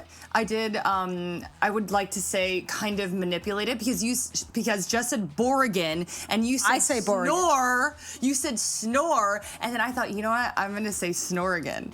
Let the record show that I was the one. Okay. Regardless. Okay. Yes, I will fully. Okay, we're gonna put a contract together. We'll work it out later. But in the meantime, let's go down to the basement and send it to Dez and Ace. Beep boop, beep boop, boop boop. Come on, beep boop, beep boop. Thank you very much, Jackie. The robots are doing their thing. They're taking us down to the tunnel, ready for game number 2. The real question on everyone's lips, Tim. Azami, will she make Oregon trash or will it be transformed? One or the other. We'll find out here in game 2 between Heroic and WYLDE. Again, a crazy storyline so far. WYLDE up 1-0. Heroic got a bit of work to do. I just love working with Jackie, I've got to say it. For me, no Borrigan. It's a constant barrel of laughs, is the way I can describe working with Jackie. You just don't know what you're going to get on each Her day. interaction with the robots, it's. I love how she was ready to put on a whole case to defend herself with the whole Snorrigan thing there. She was so ready to go to war for that. I mean, for me, it's Morrigan. I've said this before, and I know there's going to be people going, Here we go. No, it's not. But genuinely, I enjoy Oregon. I like watching it. You know what you're going to get? It's going to come down to gunfights, and that's what we're going to see here. It's going to be who can win those key positions, who can win Shaiko spot on basement, who can keep hold of White Stairs and Attic. It's going to be those key battles, and I think that's going to be a lot of fun between these two. Alrighty, straight into it then, Tim. We've got a Flores ban and a Finker ban coming away. I'm liking that we're seeing some Finker bans coming out. We have seen 1 or 2 over the last few months, both at SI and at the major that we had just a couple of weeks ago, but none that they were super prevalent, whereas so far she's been banned away in both of these games. The Flores, I think, really engineered here towards protecting key locations where there are shields set up, so I'm thinking about Elbow inside of the basement as being a wonderful example, Trophy on the top floor. Just these key areas that Flores can really help you destroy incredibly quickly will now be much more viable to play as the defenders. Mira going away, no big surprise, and I'm so sad, Heroic. This is why everybody's watching. They want to see what Azami can do, and of course a charity as well, but everyone wants to see what Azami can do. Well, we're not going to see it here on Oregon. Away she is gone. Heroic just deciding that they don't need the hassle. The thing is, they will likely have been having a good look at Azami ready for that introduction into competitive play. They'll have looked at her on all of the different maps, and that tells me, Des, that there may just be some powerful Azami players on Oregon that we might see in the future if we're already seeing the ban come in on this map. So, or it could just be that, hey, they don't want to see the new one in action. They don't want to reveal anything. Maybe they've got a plan themselves, but time will tell. We're going to be heading straight down to the basement to kick things off, and it's going to be Heroic on the defense. Absolutely. So for them on that defensive side starting, you hope that there is some respite for Heroic. They can find themselves arguably about 4 rounds here, get themselves in a commanding spot, and make Wild sweat when they go into the second half of the game. But yep, down in the basement we'll start things off. No surprising at all that Wild, by the looks of it, will be ringing along the Habana to kick things off. Lots of hatches got to get opened up.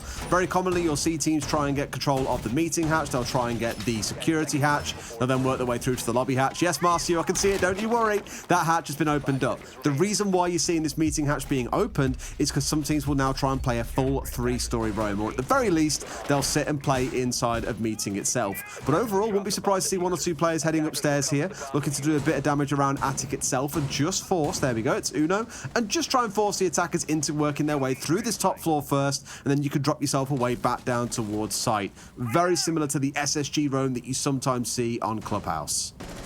Here we go then, into the action phase. Wild approaching the building aggressively at the minute. Kiesler's going to be able to shut down Uno. There's going to be absolutely no peek there, but they are not ready for the Benja fire as he swings around the corner, gets himself a double sloth. He manages to find one onto Jay as well, and that early push towards getting just established inside of the map quickly has not worked out for Wild. Heroic were ready for it, and they have shut them down big time as we now find ourselves in a 4v2. Heroic are still in charge of meeting. This is going to be an uphill task for Wild. Yeah, this is, I think, more of what we expected to see out of Heroic, to be honest. Just out-and-out aggression, getting them shut down in the early round, not letting them get a foot in. And Benja has done that wonderfully here inside the first 60 seconds. However, I do not want to write Wild off. They had 3 rounds where they were down in numbers, yet still managed to pull things back from a 3 versus 1. So there's plenty of opportunity here that Corey and BZ could pull it off. Just looking to take a few pot shots in through kitchen there. You quite often have somebody playing inside of that room, but not going to have any joy through the soft wall. BZ manages to hack those cameras, so that's going to give a little information to his team at least. You can see immediately Jay and Giesler just getting themselves straight onto the cams there, just looking to see what's available, what's left, what have we not taken out, what can we feed you here, what information can we give you. Corey, he's going to creep himself down into laundry, and there's a little bit of an opportunity for him potentially here. I'm not sure that anybody on Heroic is aware of that push coming down. BZ with a great drop there. Sloth just putting out the nitro, and it just left him on the back foot. The man able to get down the hatch and find Lisa down onto him, likely be finished off in a second, but for now he's just looking to put pressure directly into sight. Oh, here we go. So it's that slow pressure build-up. Nothing's really changed inside the last, 90 seconds or so until there we go. Gould find the kill that he needs. Corey going in for a pre-fire in the corner, but sadly, the wrong corner of the room, my dude. Not going to work out. First round very comfortably going the way of Heroic. There was obviously difficulty for BZ to be able to finish that kill. He couldn't turn himself away from sight, as you can see. He's just getting pushed. But it's the reason that I highlight that is because it's smart play from Heroic. You've got the man behind the washing machine. He takes the peek at that time because he knows he needs to keep BZ at bay for about 15, 20 seconds. He does that, and Sloth's able to actually get himself out of that freezer doorway, and he gets recovered. That's unbelievable in that position, to be honest. He's going to die there 99 times out of 100. So it was really well played from Heroic to be able to just turn on that aggression tap at that point in time, prevent Wild from finishing that kill, and get the man back on his feet. Absolutely. Great first round for Heroic. Now, Wild, the ones looking for that first attacking round. Now, bearing in mind we are only 2 rounds in, you'll give them a couple of swings of the bat here, but really once Heroic have gone through the first 3 rounds, they've had their full site rotation of probably going downstairs, into basement, then into one of the 2 meeting sites, unless, of course, Wild win here and now, in which case I expect you'd see Heroic go for a repeat of that top floor. What I'm really keen to see if we do get to that 3rd site, though, Tim, is where they choose to go, because we've seen many teams on the attacking side, when they come up against a meeting defense, will bring the Ossa and always attack from big tower. So whether or not Wild play into that assumption could completely change how this game plays out. Giesler having a little look towards Armory there. Instead, he's going to be getting himself up to balcony. Not too much of a surprise given that he's on the hard breach. There is Maverick, but Jay will likely head around to the big tower side if we're going to see anything to mount from that side. He'll go around there and open up the attic wall, and then we'll have the Hibana looking to get the master closet wall open. That looks like how they're shaping up at the minute. Jay is going to make his way over to big tower through kitchen first. He's going to look to clear out any roamers underneath. Uno it is who's going to be holding that position inside of security. We see this quite often to try and prevent the double door push, but he's also supported by Benja. I think it might be the Malusi, just taking a little bit of damage there, but playing at the top of freezer stairs, and that's going to make a nasty little crossfire here for Jay to play into. He really wants his door to get opened up here. The last one did go straight in towards the top of things. You could just shoot it out at this point, but I think maybe he's fearful of being swung. I'm not 100% sure, but 2 nades down, no real effect being done on towards either of those barriers. And Jay turning up at exactly the right time to keep his teammate alive, because I have zero doubt that Grizzly would have potentially found himself a free kill there on the swing out, if not for that support. BZ no doubt counted his lucky stars. Great opener there. Double coming in for WYLDE. Oh, shot! Triple as BZ just swings the top of White Stairs, takes down Gorgona, and just like that gets himself in and starts putting that diffuser down as well, quickly trying to fight his way back into sight from the Armory side, but he's not going to be able to do it as he gets down there, and that leaves it now all up to Uno in a 1 versus 5 effectively. Jay closing that out, locking it down, taking Grizzly off the map, and that now leaves Uno with an awful lot of work to do inside 23 seconds. If he was able to close this round out, it'd be one of the greatest clutches of all Siege time, but he can't, as Jay peeks around the bottom of main stairs, finds that final kill, and he's going to close out a flawless round for WYLDE. What a great response to that first round from Heroic. Uno definitely getting tagged upon a drone there towards the end. And again, this is the moment I was talking about. BZ could have been dead to rights on his step round that corner if not for Jay stepping up, because I think on the defender side, Heroic only thought there was the one man pushing in from the south side, only for Jay to come in on the top. A really good round, and expect we'll see a repeat of that site. Indeed we will. Back up to that second floor, which means round 4 should be downstairs in the basement once again. Yeah, that's what we'd expect. It's going to remove that requirement to have the third choice site. But right now, Heroic, they need to not be worrying about third or fourth choice sites. They need to be worrying about this one, because that was a great performance out of WYLDE. They just completely shut Heroic down all over the map. I think we'll probably see a little bit less presence away from the site this time. They lost a couple of bodies trying to hold on to security. They were obviously significantly concerned about the potential for that double wall, that double window push, sorry. Uno, he's going to be playing under there again, but I think he might be a little bit more out in the cold this time. We'll see. Benja, it was, I think, last time at the top of freezer stairs. He is downstairs at the minute. We'll see if he sticks that or if he heads back to site. I think it was Grizzly doing a bit of lurking, but they had that split between security and between top of freezer itself. So a very classic kind of, what do you want to call it? A bottleneck, I guess, on this map. Attackers will always very rapidly get control of the shower side of the map, but then get held up at the top of freezer or around security itself. That is where you get your first point of contention coming in from the defenders. And you can already see a couple of pings coming in from WYLDE here, so I don't know if they're looking out to try and get some nades in from below here, do some vertical softening, or potentially even find a kill or two, but it looks to be very much the same as the last round, Tim. This is back on the drone. We've seen this is doing a lot of drone work in Kafe as well. To say that he's on the Iana. Corey's actually going to open things up with a kill onto slot. Jay manages to get Uno, and it's all falling apart for Heroic again. They're just unable to hold on to this top floor. Benja is down and crawls his way into closet. There's absolutely no way that I see him getting picked up. Oh no, they've got the rotation. Oh no. I didn't notice that. Gorgona was able to get in and get him on his feet, and they're going to survive as well. Just managing to get away with it there. Giesler must not have been able to just get a line. I don't know if he was on top of the roof or if he dropped back down to main door at that point, but either way, Benja back on his feet at 20 HP, but just over a minute in, there's a lot of damage been done to Heroic. I really thought Giesler was going to find, if not one, potentially both of them there inside of the walk-in, because he had the angle held, but no, I think Gorg a little bit too quick for him, and we saw Benja tucking in tight and just not letting himself be exposed to that angle at all. So very fortunate to still have 3 left alive here. Heroic feels like WYLDE once again have got a massive advantage. And the side of Heroic just scrambling to try and find something, whilst WYLDE slowly just drawing ever closer, working their way through the verticals, getting themselves set up on White Stairs. You can see 3 of them all gathering around White Stairs here, ready for that push forward. This is it. The next kill is particularly important in round number 3. If it goes the way of Wild, the round is all but done. But if Heroic can find it, maybe they can just grasp onto this one with a minute left to go. Dorms is not an easy one to attack late in the round if there is a core surviving. But the core has just been ripped in half as Benja gets taken down. 5v2 now. Giesler, we see, will get dropped. And Ace is going to get finished off. Oh, no. He's going wild. We've seen this from him before. Giesler will get picked back up. But that leaves us now 3v2, 40 seconds to go. I think there's a frostmat just inside the double window as well, so it's not particularly safe for Wild to just go vaulting inside unless it got cleared away. No, there is still one there. So they can't go in. They haven't got any nades to burn through it either. They have to basically jump through that window and shoot downwards straight away, which is just going to be leaving you dead to rights against Gorgona and Grizzly, who are ready for that kind of challenge. Wild here could be about to lose what looked like such a good round just 30 seconds ago.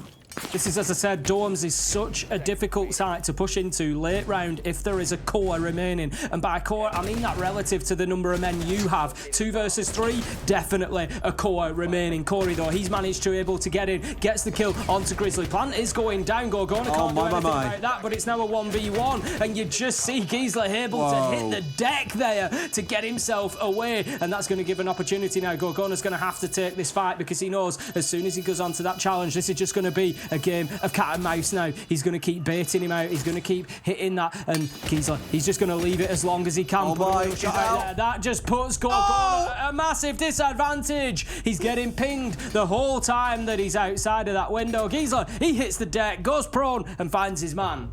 Oh, Giesler!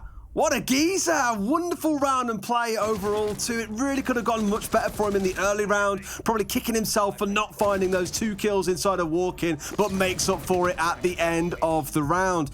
These boys and their clutch potential, Tim, it has been magic. We've had Beezy in the last map. We've had Giesler now pulling it off. Give me more of it. I'm absolutely loving seeing this. Great team to watch, very entertaining so far. As you say, they've been explosive when they've needed it. They've had those clutch moments at the end of rounds. There's nothing really that Wild haven't had the answers to, and they've just got themselves 2 consecutive wins on Dorms, and now they head down to attack the basement again. And let's not forget, they lost a couple of men very early on this one last time around, but they were still able to get themselves into a position in Laundry and Freezer where you felt that, you know what, they might be able to win this round. As it was, Heroic got it over the line, but still, you just feel like there's a potential for Wild to go 3-1 here.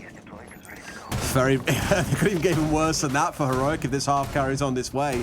I mean, downstairs is considered the hardest site on this map to attack into. There's no soft flooring. The angles that you're pushing in generally are quite narrow. They're a little bit like a death alley. Think about Freezer. Once you're pushing forwards, you've got very slim cover to play behind on your way forwards. Laundry, once you're at the bottom of that stairs and going through a double door, defenders know where you're going to be.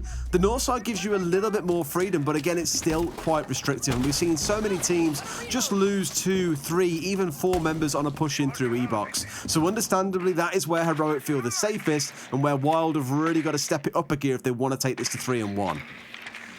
Ace is once again doing that initial drone work and not really playing too much. It just sort of takes, I'm a little bit concerned because it takes his time away from the entry. He's droning himself in. He's always checking ahead of himself. He's feeding information in, and it just slows him down a little bit. Normally we'll see those entry players just sort of buddied up with somebody who's going to be doing that droning for them so they can get in and look to take those initial fights. Now, Aces, he's going to get spotted out by the default cam, and as I say, if he's maybe 10 seconds ahead of himself there because somebody else is doing the droning, then maybe that default hasn't been checked at that point and he gets himself into Freezer quietly. But either way, Heroic, they know that he's coming 1 minute in and we're still 5 versus 5. Absolutely. I think Ace is on that drone coming in through the Freezer side suggests that later on you may well see him just come solo pushing down the Freezer stairs. If not, a full team execute on this south side. And as you see Jay here looking to appear at the bottom of Laundry, it does suggest that's where things are going to start happening. You've got Corey pushing in through Big Tower as well. He could be the big flank. And in fact, forget about a solo push coming out of Aces. There's 3 players charging their way down here. Aces missing an absolute potential sitter. Benja bringing it back, and what could have been a wonderful start to Wild's attack has just fallen apart on some whiff shots out of Aces. We've seen that a couple of times. It was Bender who fell foul of it last time, but this time is able to come out on the right side of it. We're going to see Wild flashing themselves inside a freezer there. That's not going to be ideal for Corey, and it's just going to halt the progress a little bit. But Jay, he's got himself deep inside a site here. He doesn't know if there's somebody behind Bomb Chassis, but he's going to take a risk. BZ manages to get the kill before he has to, and Jay's able to hit the centre of sight like a spear. There's just moving straight in there, getting himself a kill, and it's all up to Uno once again. 1v4, 1v2. This could be an opportunity for a big clutch moment for Uno here. Diffuser has been collected, but if they try to push through freezer door, it could be the end of Wild. They've got time though, Tim. Again, 40 seconds in a 2 versus 1. We've seen Heroic throw these kind of situations away. Wild, this is where your mettle is going to be tested. Can you take the time that you've got and make this work? I'm looking at Corey in the back pocket. Those Claymores, Tim, we spoke about that and the Nomad earlier on. Both of those still in the back pocket for now, but Corey's in for the go. Why would you swing? Not now when he's going for a plant. You know where the man is. Just sit and hold and wait. He's got to step out and challenge you. Uno here on a slither of HP now makes his move through, but does he know? He's got behind for free. And can Uno pull off a magical 4K and a defuse here? It's looking possible, but he's up against BZ, the clutch king of this fixture already. Uno only down to 5 HP, ready for the swing in. BZ waiting for the challenge here as well. I don't think Uno's fully aware of exactly where he is. He's got about 15 seconds to find the kill and then go and stick the hold defuse as well. BZ holding tight, waiting. The swing comes in, but it's BZ to land a single body shot, puts Uno in the dirt, shuts down the 4K and gives Wild the 3-1 scoreline they were looking for. BZ just waited a little bit long for my liking there, Des. As the man comes around the corner, you've got Gorgona, Uno just moving around that freezer door, and there's just a second there where you think, maybe he can get the kill there because BZ just doesn't take the shots immediately. But yeah, just watch here. Doesn't he repositions just as he comes around that corner, and that could have been terrible timing for him. But Uno not able to react quickly enough with the Vector, and that's going to be another round to Wild. You've got to start asking questions of Heroic now, and they're asking questions of themselves, Des, as they've hit that button and taken that tack time out. Oh, it's just one of those again. That's unreal.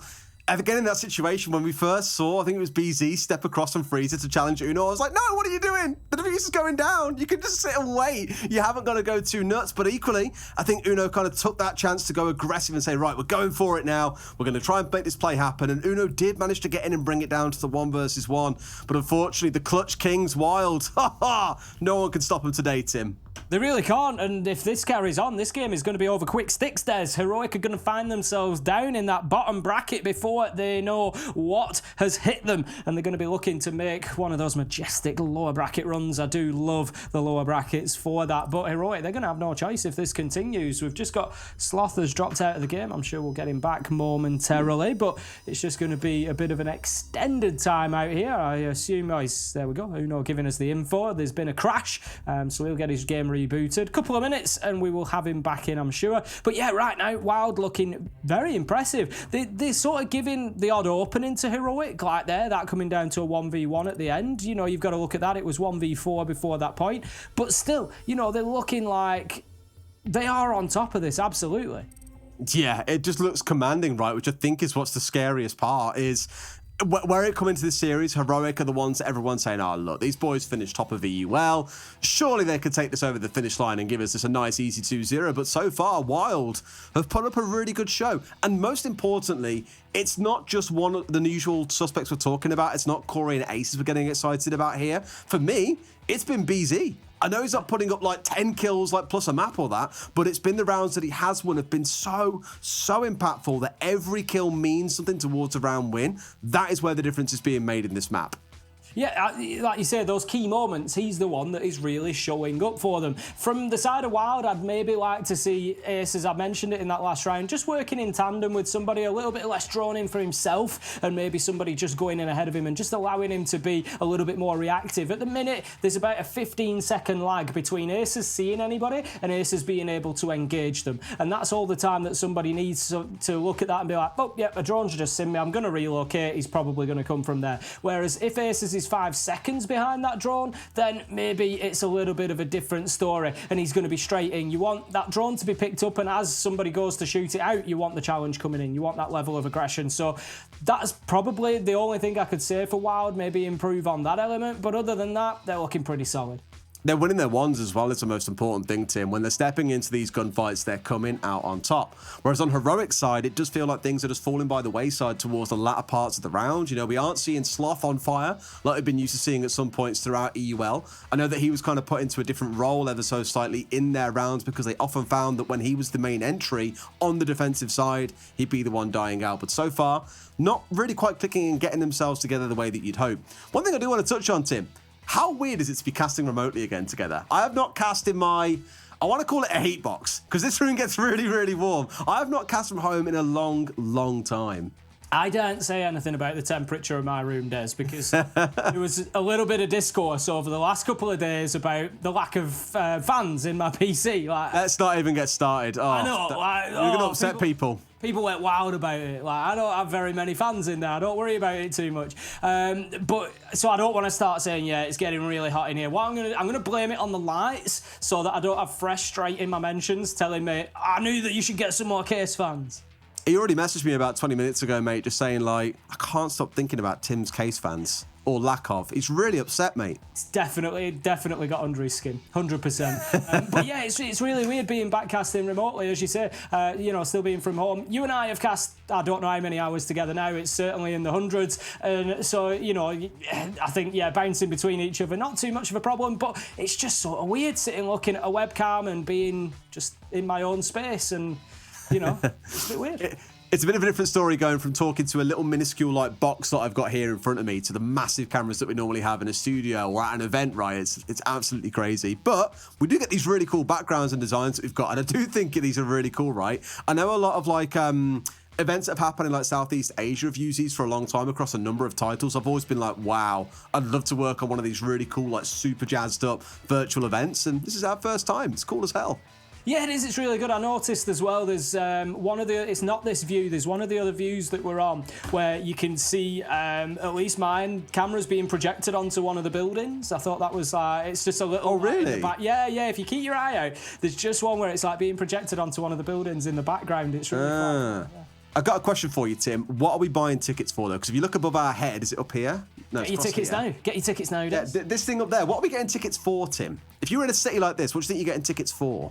I don't know, it looks like it'd be some sort of like hyper racing or so, like some real high speed, like, I don't know, some futuristic vehicle racing or something. I reckon it's probably actually for the game that we're commentating on, because let's not forget, our game is inside an arena as well. Very fair point. Although we did have a real serious discussion earlier on about the location of where you'd sit in the stadium as well, because if you're in the front row and you're looking up, you're going to break your neck looking up there all day. Yeah, well, that's it, you're up on the big screen. Yeah, this game's well fun. Oh, me neck! You're not on the stage in the centre, are you? You're in the big screen above it, really. So, yeah, it might be a bit of a tricky viewing angle, that one. Me and you might have to go a little bit higher up, mate. Nice and short we are. It's not really going to help us at all, is it? Absolutely not. Just so you guys are aware, there is a rehost ongoing. I promise you we're not here talking a bunch of crap about why is this stuff about get your tickets now? Why is there not this stuff about Rice up there? We are talking about other things just to fill a bit of time until we get back into the game. And if you are joining us, currently we already had WYLDE win Kafe, so they are 1-0 up in this best of 3, and so far they are 3-1 up in the first half of Oregon. So looking really good for them, Tim. Yeah, absolutely. I think it's worth touching while we've got a little bit of time as well on that Azami use as well. We've seen the ban come out in map 2, but obviously we have had the opportunity to see Azami in a more competitive setting, and it was a fascinating one. It was really seeming to be used to create sort of new safe spaces was the big thing. It wasn't so much on the sort of long angles, the long lines of sight. It was more about locking down a new area that you wouldn't necessarily expect to have someone. Absolutely. Well, our game is ready. We are good to get back into things. We've talked enough smack about this wonderful city, or the virtual one that is, surrounding us. At this point, Tim and I could just be computer-generated casters talking a bunch of waffle, and you guys would never know the difference. But we are about to get back into things. Let's see how the rest of this game plays out. Into round 5 we go, WYLDE with a real chance here to come away with a very advantageous half on the attack.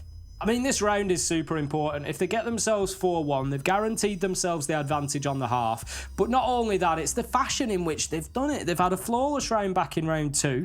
They've been able to lock down domes without too much of a problem. Laundry came down to a 1v1 that was from a 1v4. A great effort by Uno, but still unable to get it over the line. And right now, I'm just not sure where Heroic's rounds are coming from.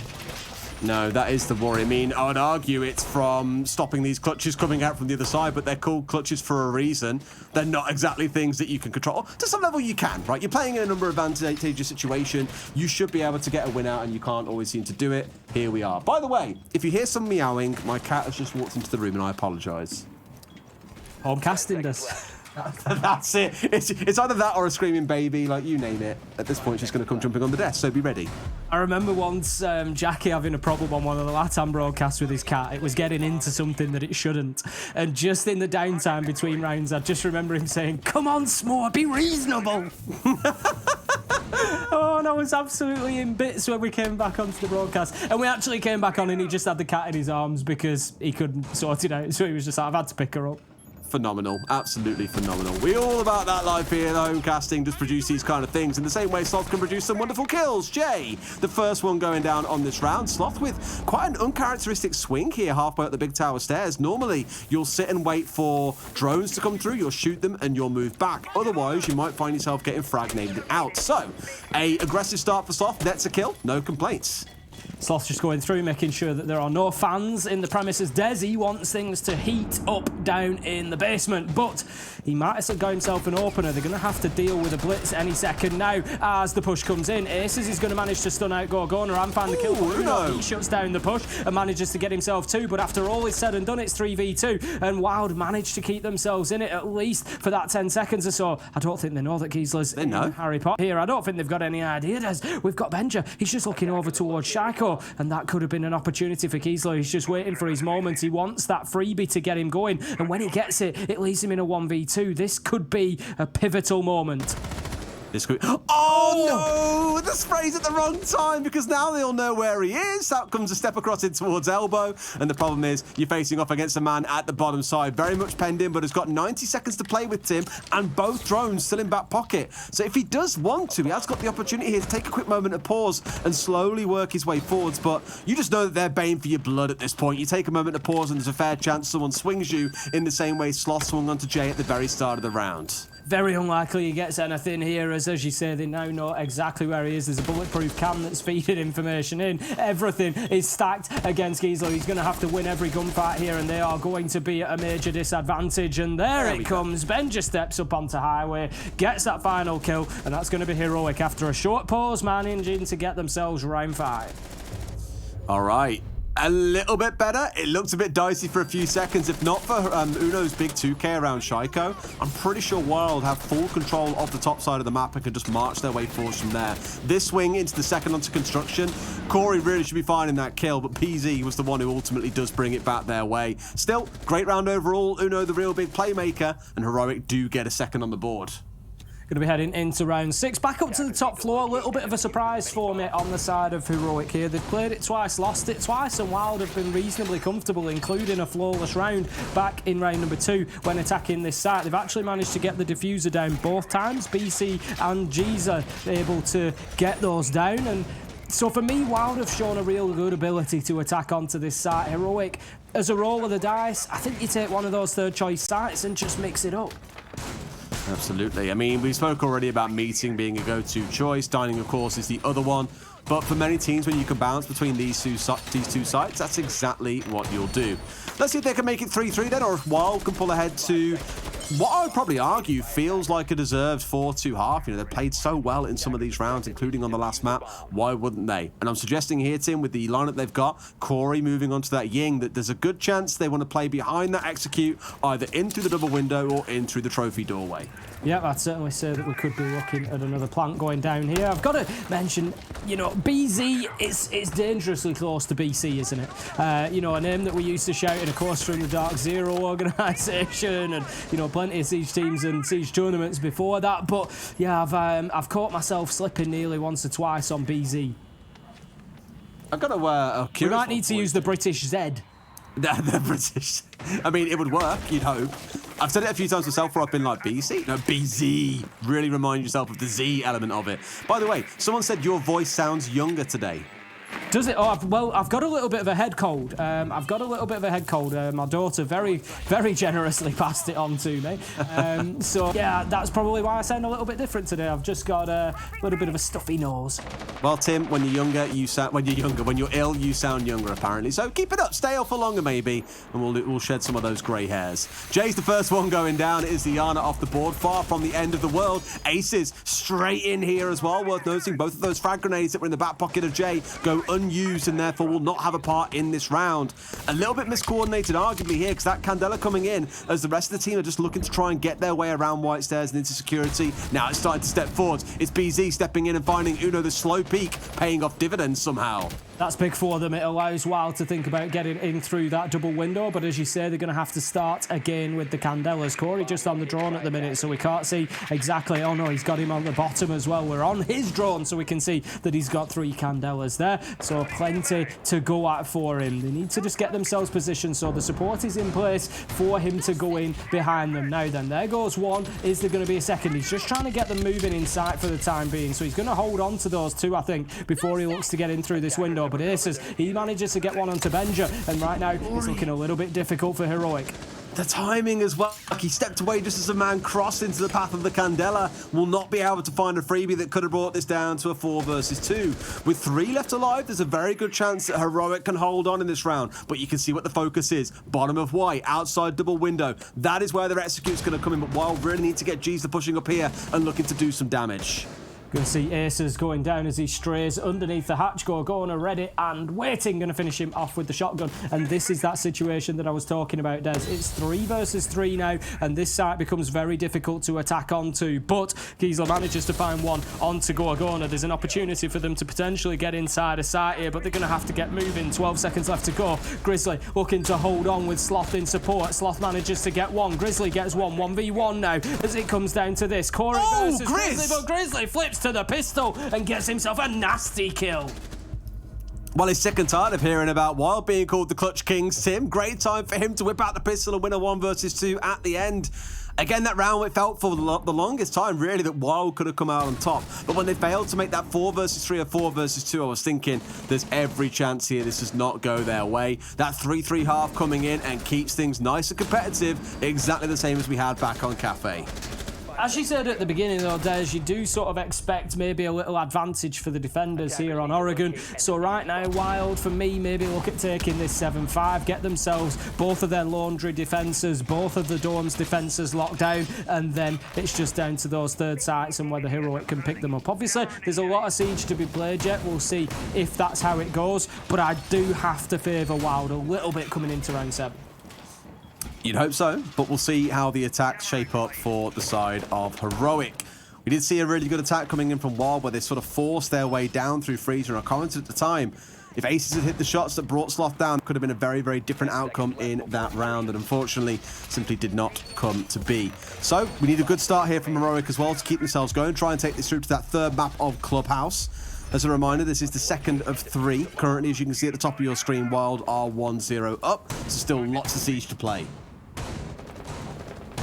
We get into the action phase. We saw a lot of action around rear stage when WYLDE were attacking on here. That's where we saw Heroic taking those jump outs. We saw Benji get a couple of kills. We saw Sloth get himself a nice one as they tried to push the entry. But this time, it's the aggression coming into the opposite side of the map as Benji tries to get himself through to security, but he's going to get himself spotted out by a Banshee there as he moves through. That's going to give away his position. So we have a complete switch. He's going to say, nope, that's not the way for me, and he's going to head himself to rear stage. I heard that, Tim. Did you? Thank you. Yeah, excellent, mate. Well done. Jay's here ready and waiting. Oh, Benja goes the wrong way. Turns himself out towards kitchen. They will dodge each other, at least for now. But these drones at his feet should help. I don't think Jay's been droned out, though. No drone coming in on that top side. Benja going to do the honours himself here and get a drone in himself. Does Jay stay tucked in? I'm sure he just sees the head. Now he definitely sees the head. And this is where he knows that this Malusi could well be in danger unless she falls back. Fullback she shall, and Benja will lose his prey. Benja just does not seem to be able to make a solid decision, Des, about which way he is going to turn. He's got himself inside a kitchen now with Gorgona and Grizzly, and they're still trying to deal with Aces. Aces is too slow going down the hatch. Gorgona able to get the kill. I think that was a nice tandem play there. Grizzly was opening the wall, and I think that's what made Aces think he had time, because the Maverick would have to switch from Blowtorch onto his primary weapon. But no, Gorgona was there ready and waiting. He had the rifle out and he managed to make the shot. Well played, nice opener. Yeah, it's very rare you see kills come in that kind of position. Normally, defenders will get back quite comfortably, so a good little play coming out from Heroic. Now, with this numbers advantage, Tim, they've got to turn it into a round win. They've got 70 seconds. They've got that one-man advantage. This is the spot where you should be able to convert things further as the round goes by. That drone there did just get shot out, but it does see the man stood at the top of highway around pillar area. It should give you a little bit of information. Now, BZ, the one being challenged from inside the top half here. Does he know about a man on the other side? Does he see the knock? Yes, he does, but Benja, just a little bit too quick on the trigger, brings down BZ. Great play from Benja there. They're able to clear out rear stage. You just felt like BZ's days were numbered in that situation, and it's now going to allow the Ossa shield to be deployed. Gorgona getting that in there. Hatches being open. 30 seconds left to go, and Heroic are looking pretty good on the attack of Laundry here. And the good thing is, it blows this game wide open, because if they can take the advantage on the attack, maybe they just get themselves the map and will be going all the way to a third. Giesler, he's looking to get aggressive in towards Freezer, and time could be the enemy here for Heroic as they have to start pushing in towards site. Jay manages to find Benja, but the trade is there immediately. That's all Heroic really need to do here, is continue getting those trades. You got to feel for Giesler and Freezer, put on ice by two of them at the same time, and Heroic don't even need to get the diffuser down. The round is going to be theirs. Yeah, Giesler there had no idea where to look. Got one pushing in from deep freeze, one pushing in down from freezer stairs. And I think at the time he turned away from the freezer stairs, which is exactly when the man swung around behind him anyway. Unfortunate, but we've all been there. Just siege timings. We all know what those can be like. A great first attacking round for Heroic, by the way. And not forgetting that actually we saw a good start for WYLDE in the attack. They were 3-1 up, and then Heroic battled their way back in. Can't write WYLDE off yet, all their chances, but for Heroic, it's a great first step forward. Going to be heading up to the top floor then, while deciding that they don't want to give Laundry another attempt. They're going to mix it up, and they're going to try to hold on to Dorms instead. We are going to have the Ossa coming along for Gorgona again. We didn't see too much of an impact from those shields. There wasn't really time, essentially, and actually that's going to get switched away now as we head into the attacker repick. Just the final few seconds of it. Gorgona, he's having a little bit of indecision between Dokkaebi and Buck, but it looks like he's going to settle on the Canadian operator. Absolutely. All right. So once again, going in towards a pretty similar comp overall. That Ying and Knock have been quite prevalent, I think, for both teams at points throughout this game so far. So you can clearly see what the intent is for both sides. Defenders being a little more... What's the word to use here? They're being a bit more safe in their picks, Tim. Nothing kind of crazy or exotic coming out. There's admittedly the Izami ban coming through is going to do that as well.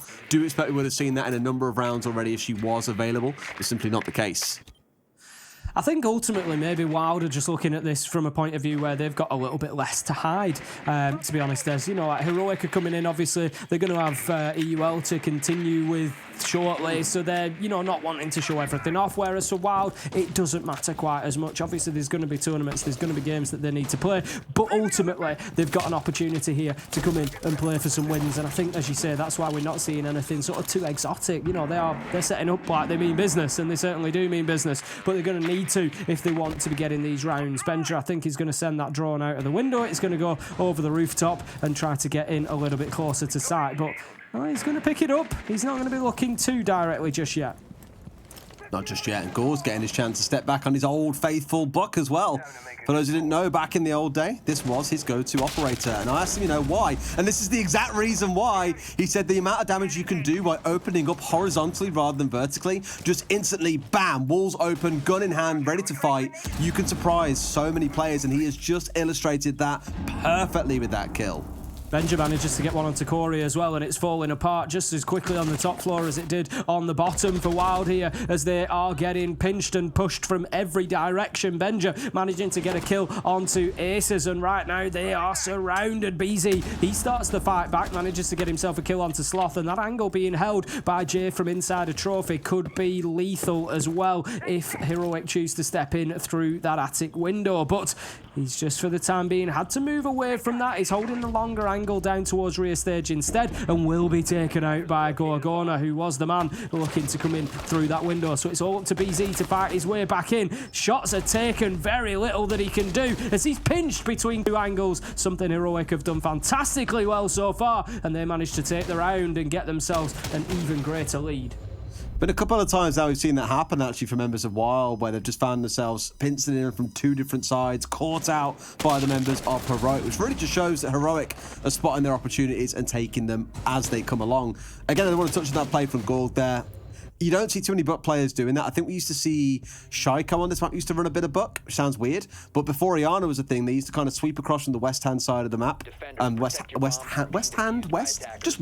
West side of the map, and open up as much of the floor from below as they could in towards site, and then try and make their attack build off the back of that. Whereas here for Gorg, it's much more used as kind of a hunt and kill, play aggressive, play fast, and so far it's working wonders. I'm going to be heading to the third choice site here. WYLDE continuing their rotation despite two losses. Not going to go to either of those primary choice sites. Instead, it's going to be meeting. And this is where I would have expected to see the Ossa brought along again, but it looks like Gorgona instead is going to be going for that Nomad. That was who we saw playing the Ossa previously. Benja sticking with the knock pick, and I think at this point, a couple more kills from a few more players on Heroic, and this one is going to go quickly over the line. Well, if it carries on this way, we said exactly the same thing on the last map, if you recall, only for things to swing pretty heavily the other way, at least for a couple of rounds, and then we had the bounce back coming in not too long after. Now, we're all used to seeing that in ranked as well, the alibi decoy being tossed out the window just to give you that permanent enemies outside the map. Because you have a small moment of panic of, oh, what if a real enemy comes outside the map and I'm not aware of that? That is one of the reasons why you see it. It just proves a little bit annoying to the attackers to have to get that cleared out, although that one there on the roof in plain sight, all too easy. As you said, just massively cleared out by Heroic on the attack, and that is going to remove any potential threat from the run out. They will know that it is going to be legit should somebody go for it. Now then, Benja, he's just cautiously taking down a few of those barricades towards White Corridor. I think he wants to get himself inside at some point, but he's just going to wait until the information has been brought back in, and he's going to do a little bit of gathering himself there as he sends in the drone, looking to clear out security and top freezer. He's going to notice that there's a Banshee there, so that should tell him that it's something that WYLDE are preempting, but in goes the nade, and that should make light work of the Malusi gadget. Here we go then. Trying to work their way forward into Trophy at the same time, just to give themselves some of that top floor control. Sloth wanted to sweep his way forwards. Benja getting a little bit aggressive. He did this in the last round. It worked out okay. But Jay here, a little bit too aware, I feel, and clearly stepped up just outside the range of a drone. Sloth now looking to step forward. They want that top floor control, but for WYLDE, they've turned it into 2 kills. Is it the start of a comeback, Tim?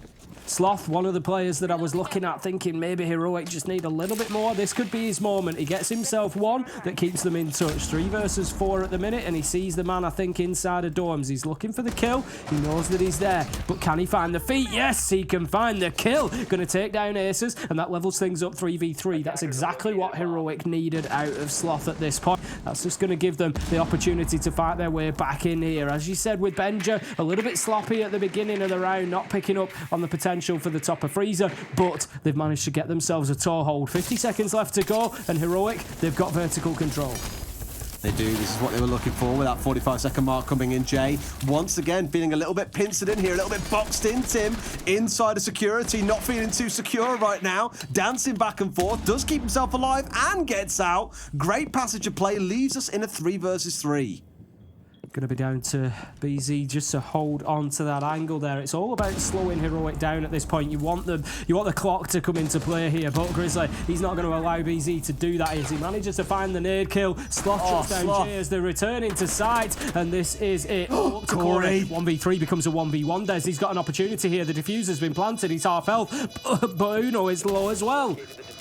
Do they know where he is the big question. Uno looking for maybe come from above. He's expecting him to be upstairs, which is exactly where he is. These players know how the other thinks. They know exactly what to expect. But he needs him to challenge. And Uno, he's been here countless times over the years, Tim. He knows exactly how patiently to play this one out. That shot in the ceiling, almost enough to expose Uno. But Corey going to try and stick a defuse here as well. Is this when the play comes through? Yes, it is. Uno gets the round win. It's 6-3, Tim. Heroic a single round away from careering us towards Clubhouse. Well, it looks like Heroic just needed a little bit of time to wake up. Maybe just needed to get themselves away from Kafe and on to Oregon, because right now they are looking like a different team to the one that we saw dominated by WYLDE on the first map. So as you said, maybe we will be getting all the 3 maps and going to Clubhouse as well. But heading into round number 10, the question now is, where do you go if you're WYLDE? They've taken the tack time out, no surprise there, but where do you go? It's looking like basement potentially, but they've lost all 3 sites so far.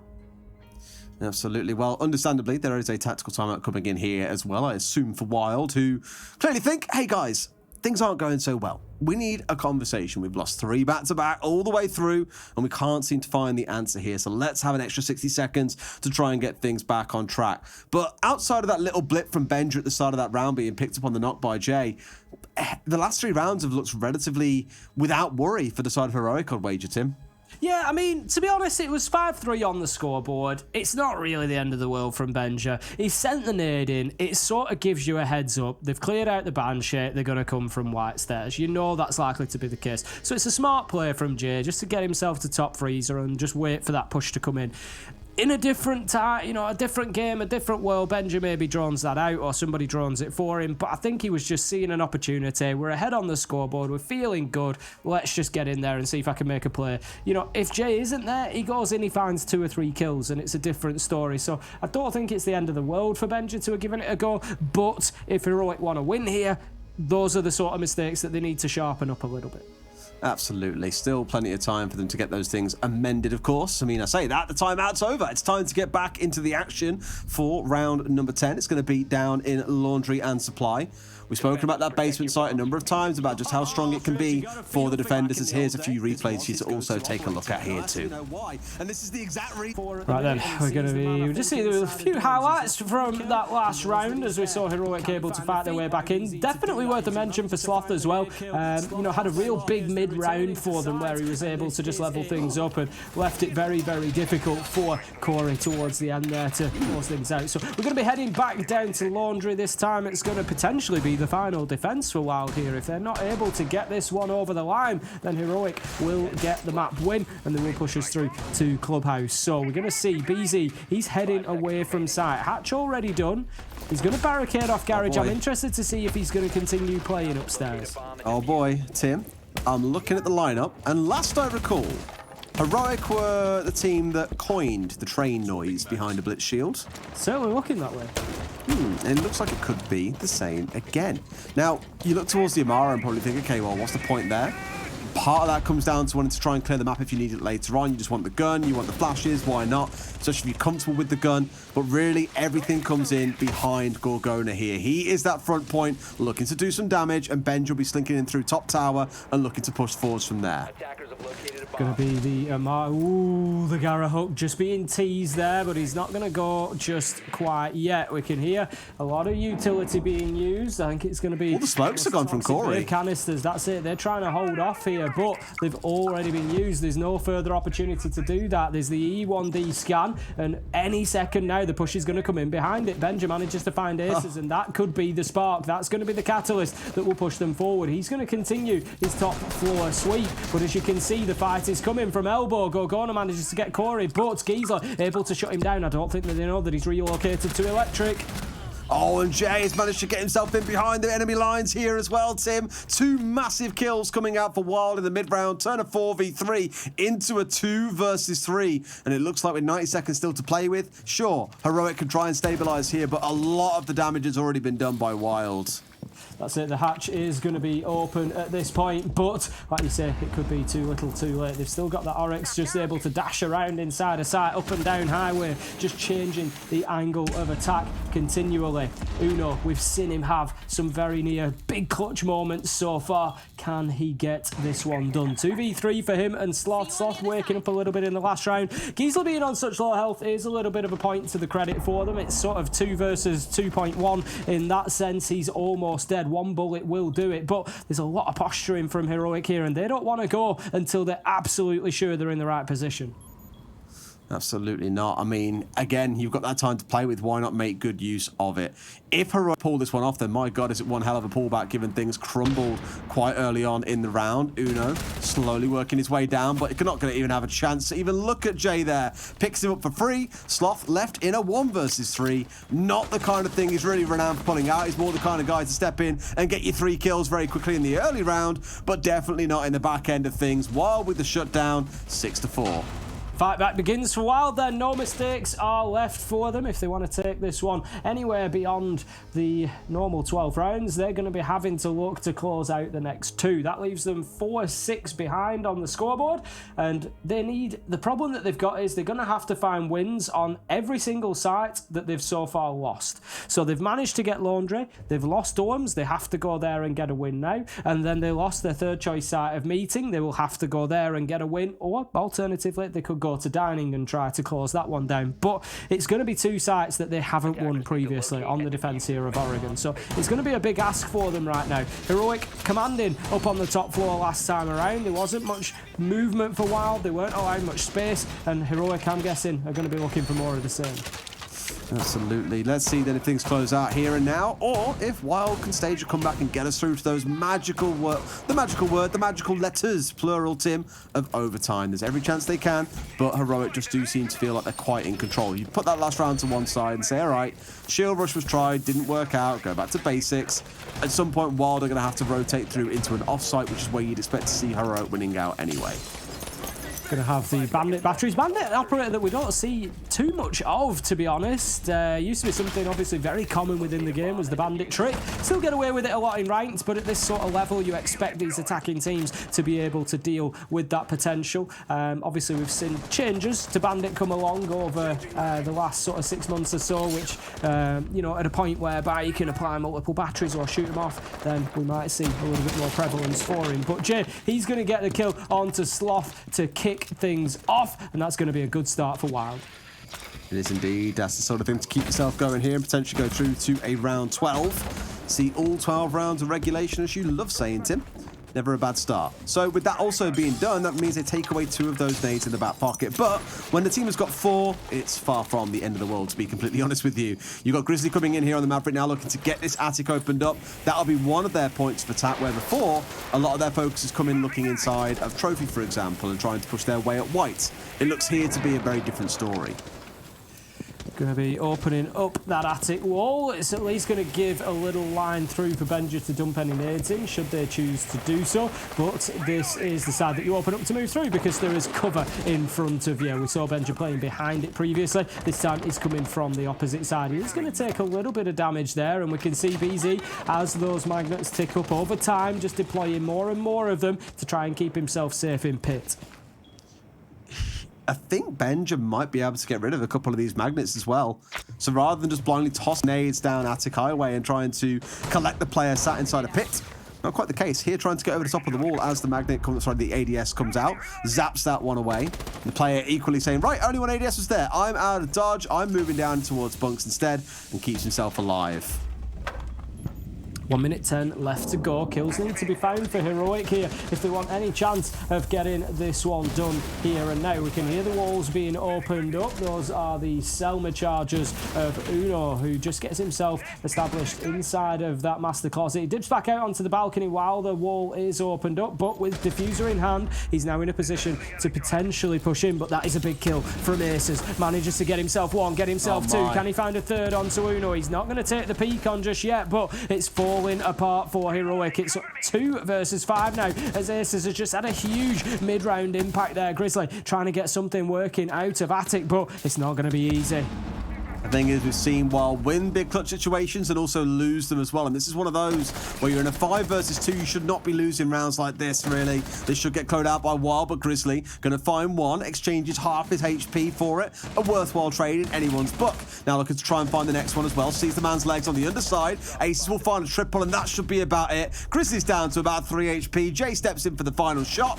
WYLDE send us through to round 12. That's it, giving us everything they have got on Oregon, but the difficulty, as I said, is it's now going to come down to that third choice site. Will they replay meeting, or will they be looking towards dining this time? They lost meeting back in round number 9. So it looks this time like they might just switch it up and go elsewhere. But WYLDE, they're riding on a good bit of momentum now. They've got themselves a couple of rounds, and you start feeling like there's an opportunity for them to get through to overtime. If they do, they could close out this entire matchup. Let's not forget, having won Kafe, there is an opportunity now for WYLDE. If they get themselves to overtime and get the map win, it will close it out here and now. They'll continue in the upper bracket. That's the dream. That is the dream. That nice reminder of it is a double bracket tournament. I think it's tomorrow, maybe the day after, I'm not sure, but we have those kind of upper bracket finals to determine who goes through to the grand final on Sunday. But like we keep on saying, there is so much Siege to watch. In fact, you may even find that both games get played in sync tomorrow, and then we have the deciders on the following day. So again, plenty to look forward to. And as a reminder, there is a B stream too if you do want to tune in and see the other game at the same time. Victus versus Rogue. You're all capable of multitasking. That game's also on the go at the moment. I believe they've just got into their third map over there, Tim. Oh, really? Well, it's going to be a fascinating one. I think we've got a little bit of an issue. We're coming back to us. SpaghettiOs. There we go. I just managed to throw my glasses on just quick enough. So we'll get back into this one as soon as possible. We'll let you know what's happening with the game when we know. At this point, we know as much as you do. So whether that round will continue to be played off stream and we'll pick it up after that, or whether we'll call it at this point and get it all restarted, I'm not 100% sure. But as soon as we know, we'll let you. Absolutely. It can be quite anticlimactic if we were to sit here and go, well, something happened and WYLDE lost, therefore, yeah, that's it, done. We're through to another map, let's go. Yeah, as a reminder, though, the third map, if we get there and we need it, is Clubhouse. Oregon is our second one. Kafe was the first, and we currently find ourselves in round 12, where Heroic are 6 and 5. So just one more round to send us through to that third one, Tim. Again, I'll keep on saying it. I'm hoping Azami isn't banned. I want to see more and more Azami. I want to see the setups that she's used in. We saw some cool ones in Piano Cafe. Let's see some more.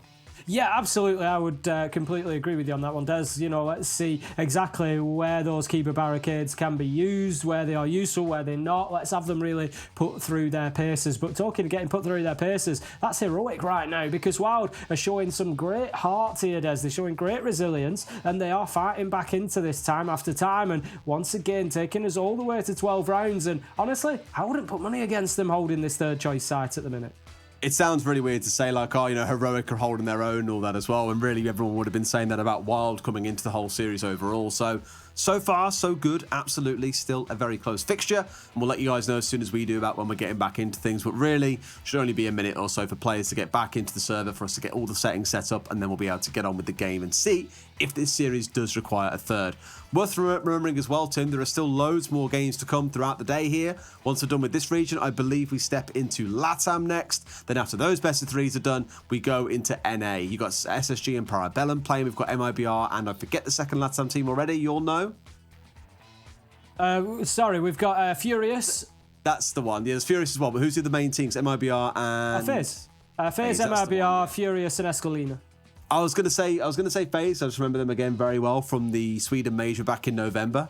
The incredible round map 3, round 15, 1v1 to determine who goes through, and ultimately it was FaZe who went on to win the whole thing. Really the spin on a dime sometimes. Here we are though, we are back into game, and as you can see, we are in overtime. So that round did play out to completion. WYLDE won. They start on the defense here in overtime.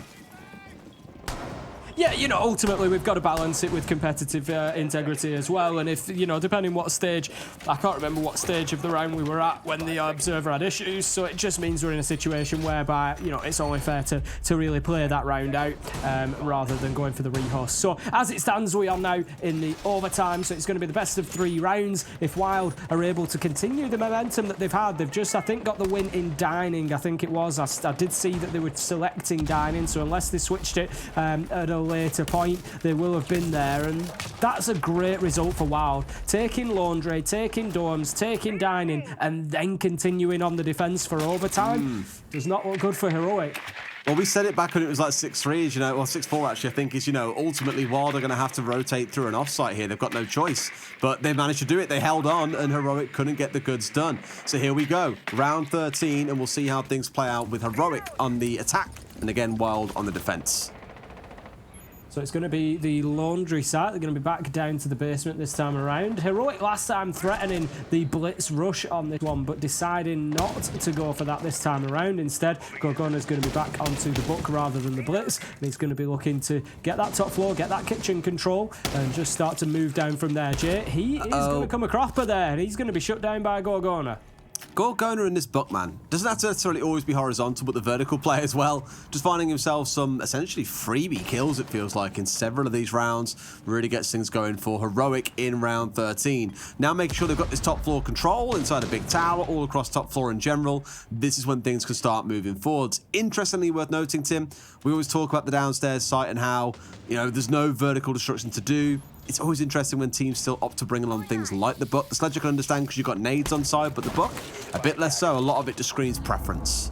Yeah, absolutely that. I mean, it's limited, like you said. There really isn't much vertical opportunity beyond the hatches. So it's, you know, I think, as you've said, he likes to use them horizontally as well. So it's about getting that mid-floor control, just supporting that push, clearing anybody out of kitchen, security, as we saw him do. You know, beyond that point, yeah, it's just the rifle going into sight, and, you know, you sort of hope for the best. So WYLDE, they've got themselves downstairs now. Then BZ's on a little bit of a flank here, Des. I don't think he's been picked up. He could at least get it. He needs to get himself at least one kill here. He does, absolutely. If you're going to really start to balance things back out for your team, now is the time. But it just feels like they're ready. Look, watching the vertical angle, Gorg, he's aware. Surely BZ doesn't drop. I think he might have just heard Gorg stepping forward there, which would be enough of an indication of, okay, don't make the move. If nothing else, you're dragging resource away from the attackers here, which can only help. Oh, the vertical! Gorgona able to get that kill onto BZ. As I said, he needed to get a kill. It was essential on that run that he got one. It's now very difficult for his team. Cheeky little hole from Corey there. Does manage to see himself somebody, and we see the aggression then coming out. Giesler manages to get one, but the kills all go in the favour of WYLDE. 8 seconds left to go. Diffuser going down. They're going to have to stick it. No! Benja manages to get the kill onto Corey, and that is going to be the first overtime round, flipping the script and going in favour of the attackers. Very critically as well, it's on that downstairs site here, Tim. You know, that's the one the defenders lean into and go, right, we're confident we can make this work. Well, Heroic have just made an attack there work. So, WYLDE, it's all on you now, boys. You've got to win this attack and force it through to 15. We'll see which site it is going to be that they're going to be attacking onto. Heroic are going to be taking Laundry and Supply. They took it back in round 1 when they were defending, and they were able to get the win. But then in round 4, it was a WYLDE round. And round 5, Heroic round. So 2-1 in favour of Heroic on this site at the minute. So you would be looking at least odds-on favourite to get this done here and now if you are Heroic. I don't think they want this going to a round 15 decider, if I'm honest. They want to get this closed out and go to Clubhouse. Absolutely. I mean, I'm looking at the lineup once again for WYLDE and seeing BZ back on the DKB. There's probably a fair shout in here somewhere to ban that away from him. Think about like Anaton, who plays the Cyclops over in APAC North. Absolutely loves this operator. We've seen BZ have some really incredible rounds and really make the other side sweat a little bit. You know, Heroic, when that call comes through, no mute on side. It has cost them a couple of gunfights a couple of times, so I wouldn't be surprised again if some teams look at that and think, taking that away, not a bad shout. In this round, though, things are going to change up. BZ going across the Nomad and Aces, taking his own little flavour here with the Blitz. I think we saw the attempt come out of Heroic in previous rounds. Now WYLDE want to give it their own bash. That's it. I'd love to see it. I'd love to see it be successful here. As you know, the key is always the attack on rear stage. It's the attack on pillars. That's the signal. Once that comes in, then the rush will come into elbow. For the time being, Jay's just aware that there could be a peak coming out of Garage, but I don't think there's anybody that's going to be in a position to do that. So right now, WYLDE have got themselves ready. They're just waiting for that kill. Giesler manages to get Sloth, and here we go. Aces goes in. Can't find his man, though. It all gets a bit messy. Oh, my. He does manage to. and he comes away scrapping. Grizzly, he's now having to fight his way back into sight. 1v4. Wild have absolutely run over them with their own attack here, Des. Grizzly looks for the feet, but he can't find them, and the kill comes in from Jay. That's going to be Wild taking round number 14. And Des, we're going all the way to 15. Love it, Tim. I am convinced Siege is a horror game. You're in a 1 versus 4, and one of the 4 is a blitz that's charging at you, no fear. You're shooting his feet, you're doing whatever you can, but you just cannot find an answer. Aces, a wonderful job on the charge forward there. This kill especially could have gone down here very, very easily, but no, turns it into a kill for his team, whilst elsewhere WYLDE found a couple more kills, and they get the comfortable closeout. Really good stuff, and again, handing Heroic a taste of their own medicine. Now we've got to see where WYLDE go, though. It's going to be kids and dorms, so they aren't going to have a repeat of the downstairs, Tim. They're saying, look, both teams have lost on that site just now. Let's go somewhere else. Yeah, I think it's a smart choice, to be honest. You know, they've just lost it themselves. You don't want that negativity coming into this final round. It's now a roll of the dice for WYLDE. If they get this one done, if they hold on, they've done it. They continue in the upper bracket. They've beaten Heroic. They are the underdogs that have got the win. Let's be honest, coming in, a lot of people will have expected a Heroic win here. WYLDE have put up a fantastic performance so far, able to really stretch Heroic, and they are looking good. So right now, yep, absolutely, mix it up, change that site, get yourself up to the top floor. The last time that you played here, you won it. It was back in round number 11, and it took you into getting that opportunity to go to overtime. So great choice from them, I think. Absolutely. Jay has really enjoyed playing on this Oryx, by the way. We saw it a lot throughout their defensive half on this map. Again, really sticking on making that happen. Has had a few unfortunate encounters so far with Gorgona. But really, I think this round is going to be more about the execution style coming out of Heroic, because they've got that Ying on side. They've got Benja once again playing on that knock, and we've seen just how much damage he's done on that. Sure, 1 or 2 rounds did get found out before he could have an impact, but in others has been kind of off on the flank, has been doing a little bit of work, catching out the enemy team. You've got to keep an eye on him, and that's not so easy when you're playing on the Nook. Absolutely not. As you say, you know, for anybody not aware of Nox's ability, she's able to keep herself off the cameras, remove the digital signature when the Hell Presence reduction device is activated. So long as you don't move to run, you will not be seen on the cameras. If you do run, then you'll just be seen as a little glitch. It just looks like a little shimmer in front of the cameras. Still difficult to pick up, but also it's worth remembering that Nox is also extremely quiet in movement. Real jump scare operator. It's one of those that you don't realise she's there until it's too late. She's also part of the horror game, Tim. Her and Blitz together. Absolutely. Bring Cabrera and, you don't know which way you turn. That's a great idea for a future game mode. How can we make Siege as spooky as possible? Benja just looking to get himself established now. He's got up to the top of Freezer stairs, looking to use those vertical nades, but not finding any joy. Something we've not seen too much of so far today has been the vertical nade use. I think, obviously, we've had Finker banned out. That could well play into it in part, but with Nock and Iana on the board, there is still plenty of opportunity there. Maverick as well, but we're just not seeing as much of it as we have done recently. Now then, there's just explosives flying everywhere at the minute, and somehow WYLDE are still 5v5. Somehow, some way, still going here as well. You've got Sloth playing on the downstairs here, but Corey finds one, instantly traded that. In fact, it's a direct trade between the two. Benja keeping the hope alive for Heroic here. Off a map 3 as down goes Aces. 4 versus 3 and 60 seconds still to play, Tim, is a lot of time. It's going to be difficult, I think, for Heroic to get in here, if I'm honest. They need to get that diffuser in a position to potentially be able to put it down. At the minute, it's down on the ground. There's nobody heading there yet to pick it up, so there's definitely work that needs to be done. Jay. As you can see, there's one... Ooh, don't get carried away. It's just... It baited me as well. It's just a Gemini clone, but that's telling them all they need to know about the defense. 35 seconds left to go, though, Des. Heroic need kills. Oh, no. Do it!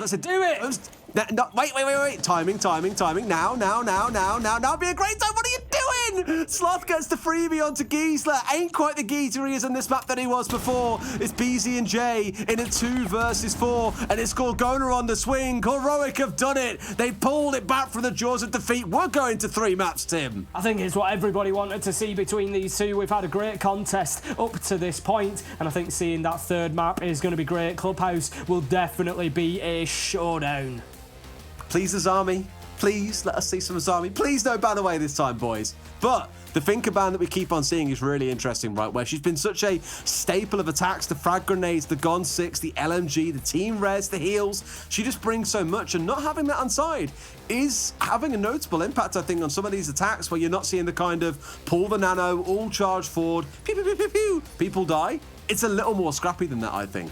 Honestly, I think, you know, when you say it like that, Des, when you give that list of strengths and abilities, I'm surprised that we haven't seen her getting banned out more before now. Yeah, we've seen her like banned, once or twice at the Major, once or twice at SI.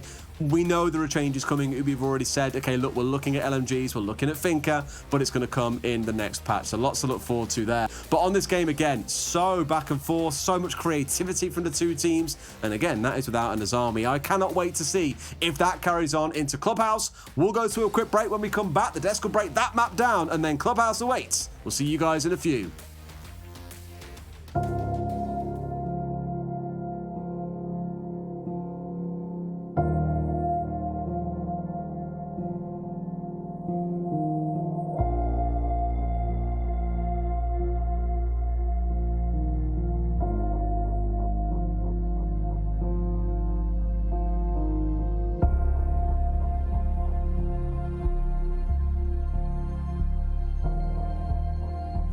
जब चढ़ाई में चलो चढ़ने में तो इतनी problem नहीं होती, तो थोड़ा सी बर्फ़ में यहाँ पे आंगन में ही थोड़ा सा पैर फ्रैक्चर हो गया था।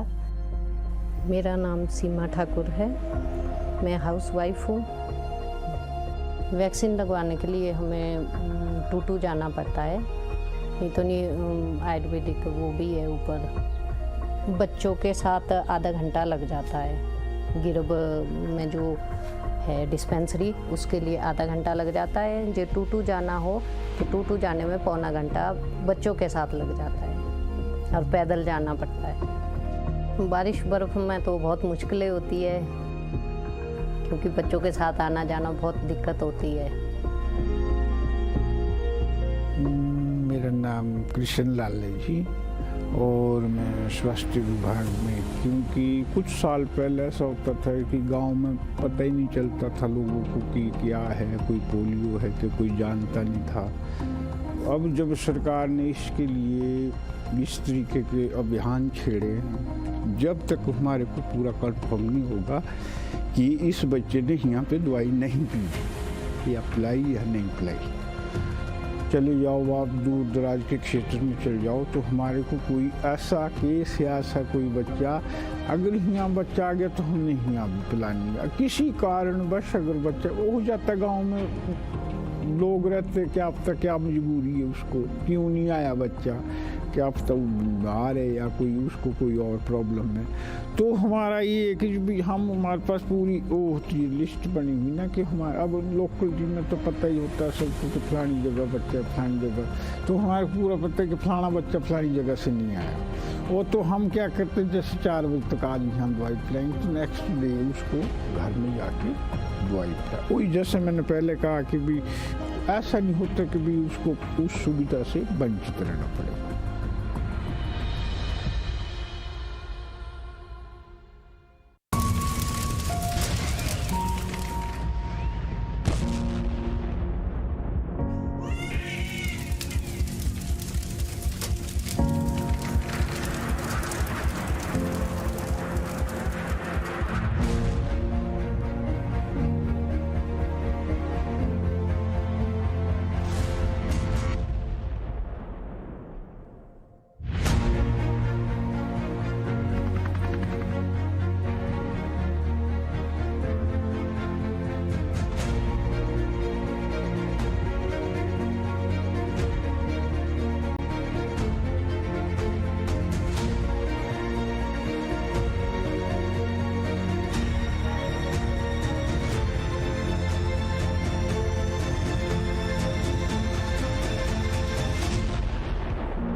not Snorrigan. Bye-bye, Borrigan.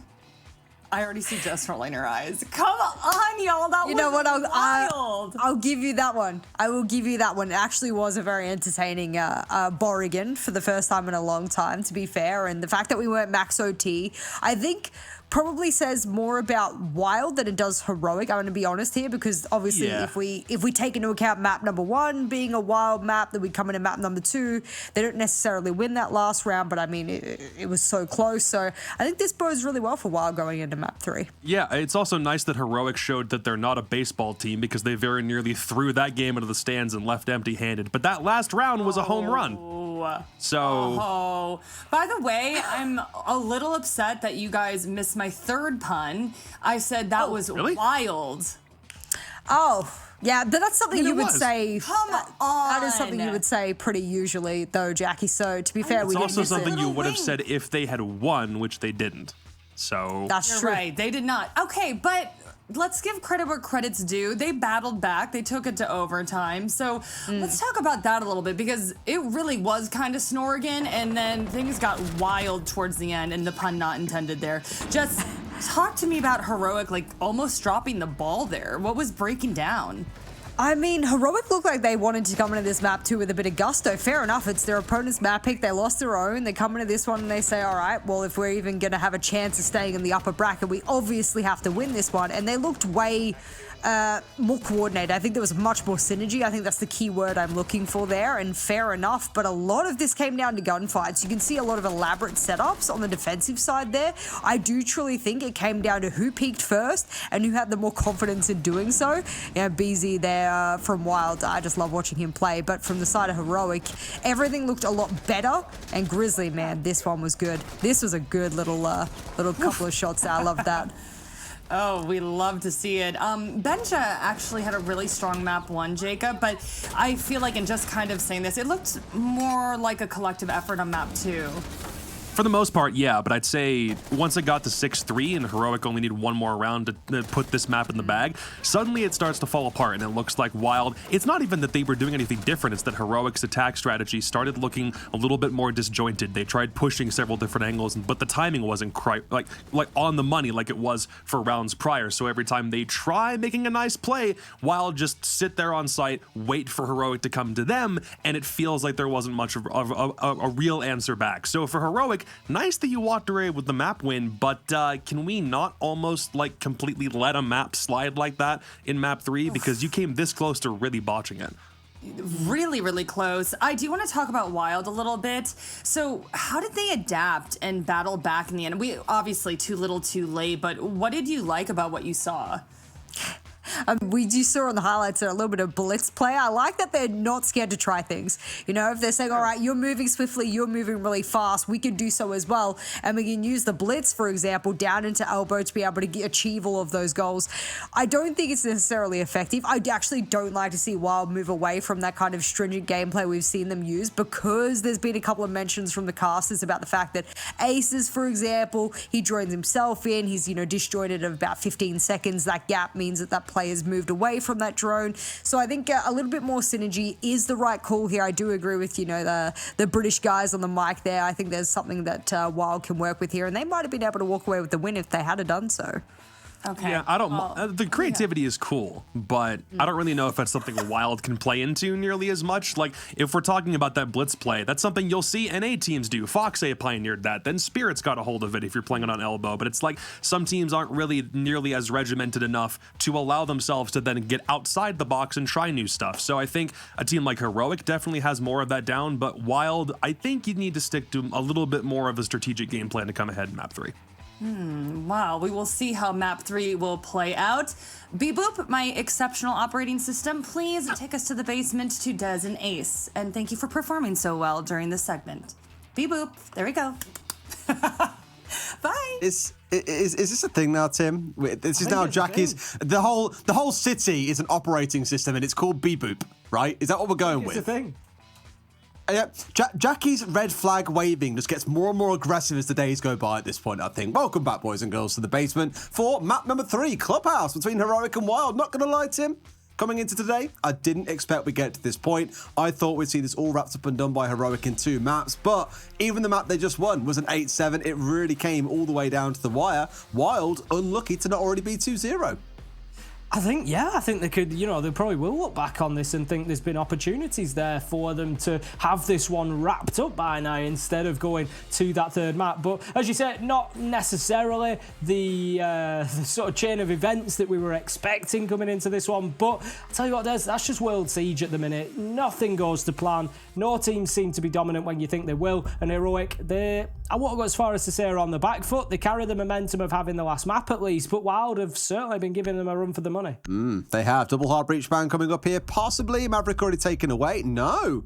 Okay, the Monty target ban coming out, I can only imagine. Looking at Wild and saying, okay, we saw a little bit of the blitz. We don't want a chance of that becoming a Monty. We'd rather just get it off the board. Okay.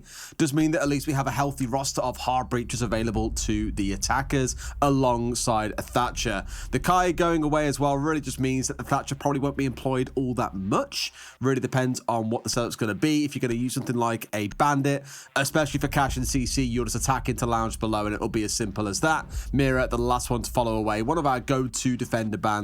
So no big surprise to see that coming through.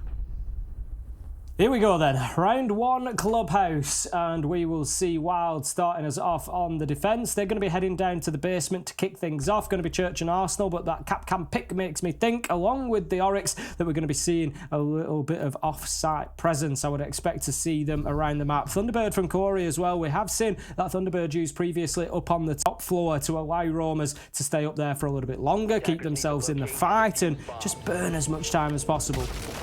All right, then, straight down to the basement we go, and I'm liking, as you mentioned, that we're seeing some interesting things coming out already. 3 C4s on side for Wild. You've got the Cat on side, you've got the Goyo, and also seeing the Thunderbird, which actually I believe we've seen Heroic employ in the past. Mainly when they were defending bar and stage, what they do is bring a Thunderbird and set it up on the top floor in the rotate between gym and between bedroom. So I'm keen to see exactly what the use case is for it here. Given they've got already Corey upstairs reinforcing these top floor walls, goes to suggest that although there is no Mutant Mozzie on side to slow down the intel game coming out of the attackers, Wild do want to hold on to this top floor. 5 seconds left before insertion.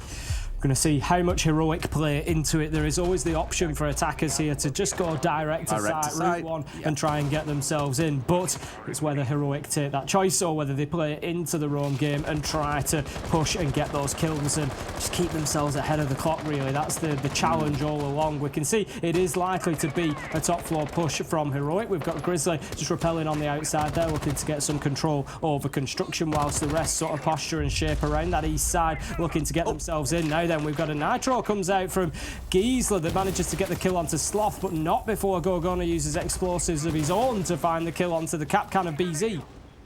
Wild just trading explosive kills at the start of the round. Why not?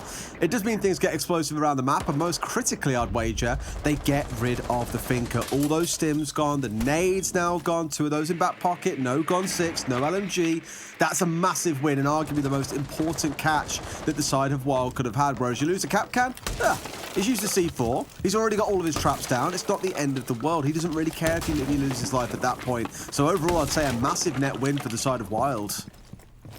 Certainly looks that way at the minute. Heroic have managed to get themselves in and start taking control, so they're now working down towards basement. That leaves them plenty of time. That's a little bit of a negative for Heroic here, as you say. Maybe come out on top of that initial entry battle, but in terms of the round itself, they might just have left Heroic too much time here. Quite possibly, yeah. I mean, I'm not too worried about that. I don't think they are just yet. Give it another 45 seconds and maybe then you can start sweating over the clock. That top floor, largely in control of Heroic, so now we see them going for a very standard setup. Getting control of Blue, looking to get control of Kitchen, no doubt main stairs also on the agenda. Dirt might be a little bit late at this point, given all their focus has gone inside the building itself. So really, there should be no nasty surprises coming out for the side of Wild.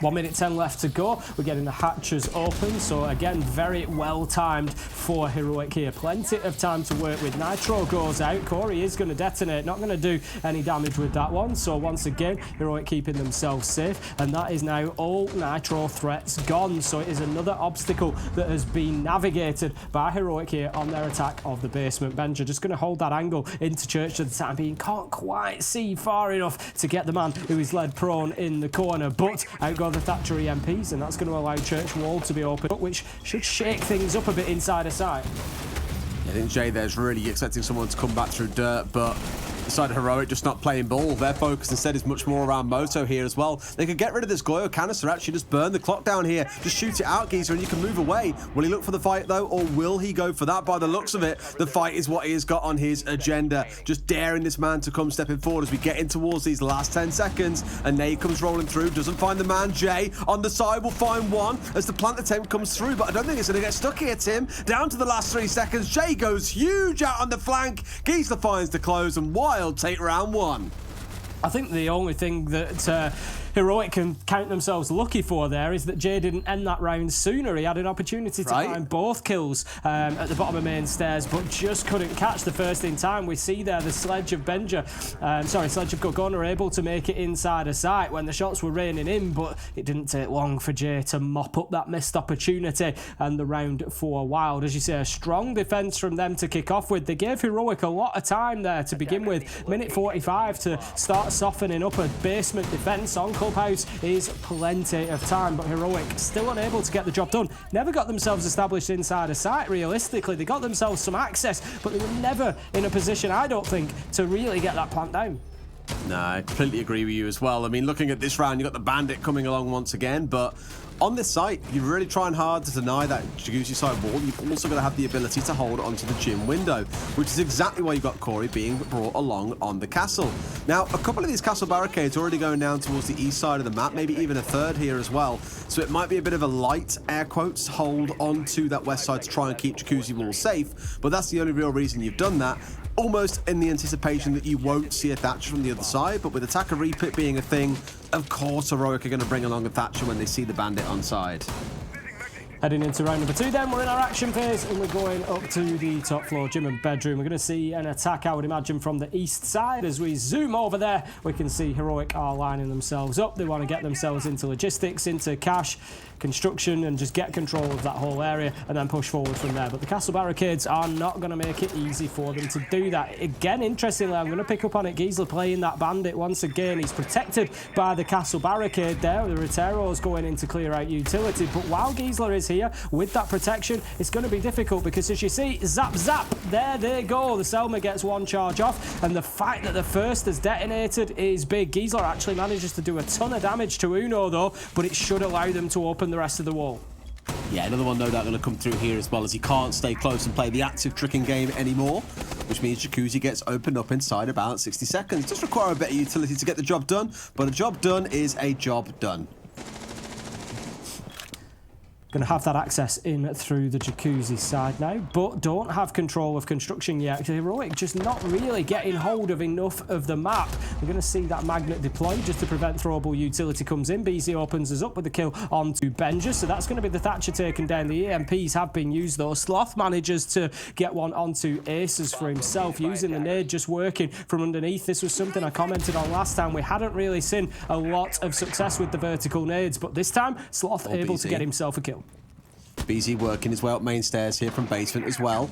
Hunting a Sloth, and Sloth at the moment has absolutely no idea his attention to turn skyward, and all BZ needs here is the right bit of timing, and he can find himself a kill or two, remove this threat on the downstairs, because Heroic is so focused on the upstairs right now, but Sloth looks to be moving away slowly. You just know there's going to be a gunfight here at some point, but BZ has just got to make that play. Otherwise, Tim, the play will make him.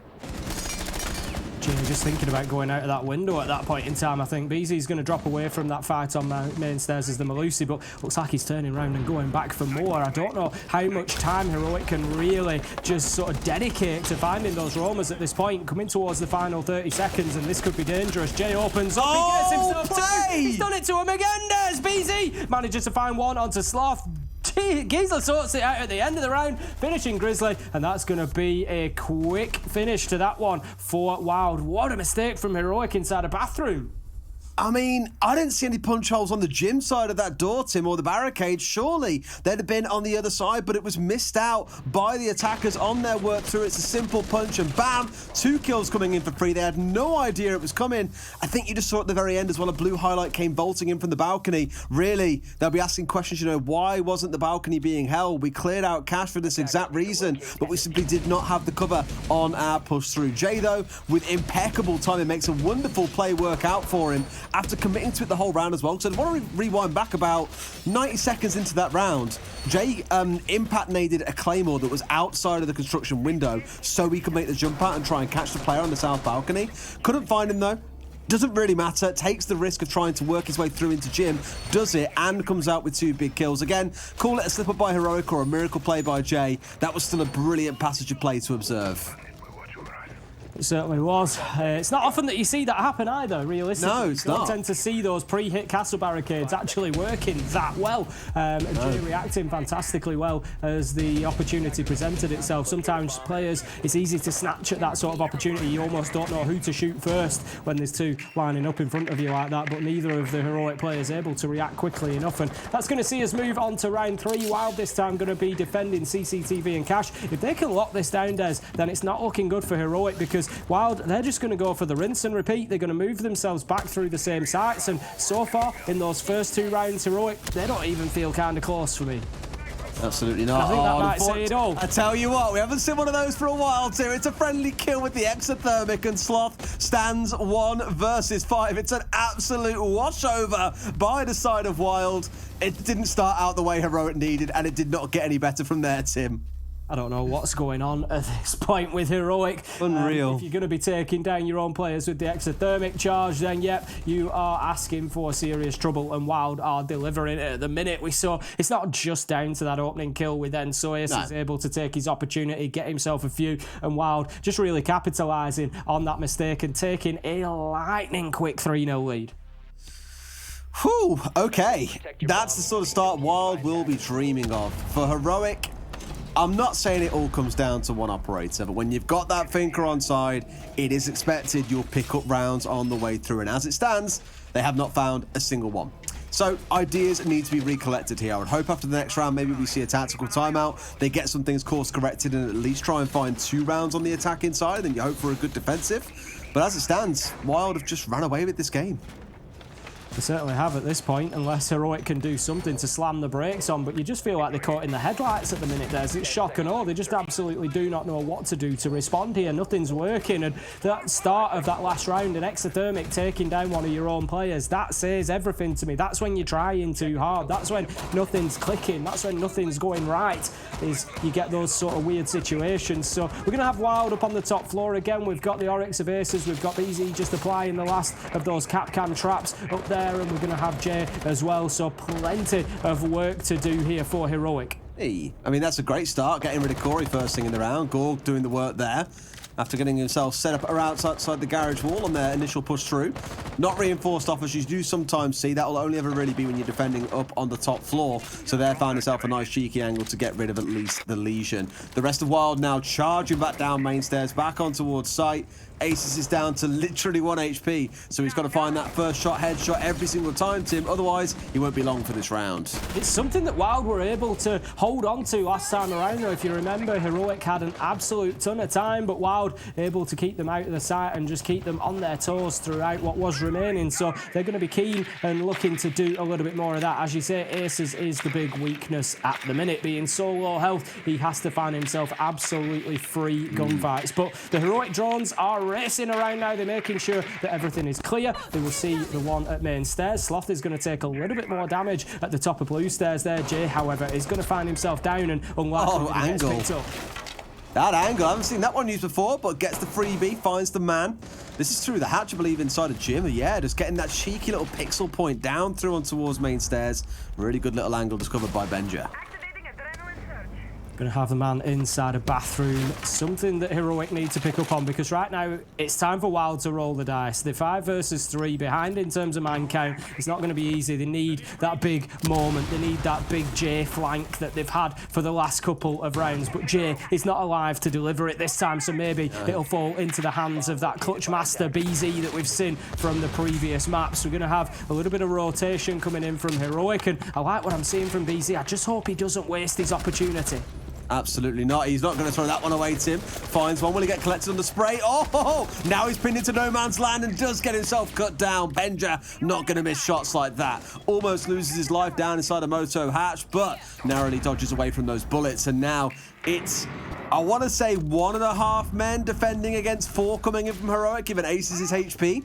And that's how it feels. Benja coming in for the drop, now looking for trouble. Sees a man inside the blue. Aces is a freebie. It's a 3K. No 4 to be found for the other side, though, as Benja completes the 4K and Heroic finally get their first round.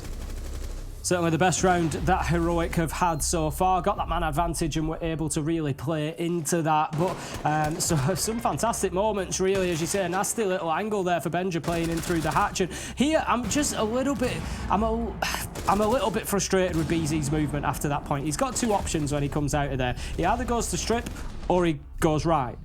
It's a dead end. I know that strip is effectively a dead end as well, but there's more. You know, he can hide himself behind objects. He can get himself into the 2 little antechambers that are there. He can do something to waste time. It's going to take Heroic another 20, 30 seconds for Benja to push round, check his angles, go in, maybe get a drone in. It's going to burn more time. But when BZ panics and goes right there, he just leaves himself absolutely nowhere to go, and then he's got to come back and make a challenge into Benja, who's already ADS'd and has already hit him. It's never going to be a fight that he wins. So for me, I think get yourself out into strip and just try to play your life for as long as possible at that point. Or even just commit and hold, right? You don't necessarily have to back away. You know that your backside is clear, that there is a barricade behind you. You're not easily going to get pushed from there. Keep the challenge up inside a kitchen hallway, because that is where the attackers needed some control. But at this point, Tim, we're arguing over small details as well. It was a really great play by Benja, finding a 4K and ensuring his team got over the finish line. But I'll say what I always say, it does make me nervous when your only round win is coming in from a hero play by one individual. That's it, you just can't rely on them, Grizzly. He's going to find Jay, and it's Jay that's had those 2 big moments so far in the 3 rounds that WYLDE have won. So it is a big blow to see him off the board so early for WYLDE here. Heroic just coming in with a strong start. I think WYLDE just really trying to take it to them there, just get that early spawn peak, get themselves an advantage, but Heroic having absolutely none of it on this bar and stage defense. A real fun one for you, Tim, a couple of minutes ago by the sounds. If you don't want spoilers of what's happening in the B stream, cover your ears now. But Victus have beat Rogue 2-1. So that's one of our 2 air quotes underdog teams coming in today against the big, bad, scary EUL teams, bringing down at least one of them. Now it's on WYLDE to prove they can do the same, because no one would have penned seeing both WYLDE and Victus in that upper bracket tomorrow playoff game.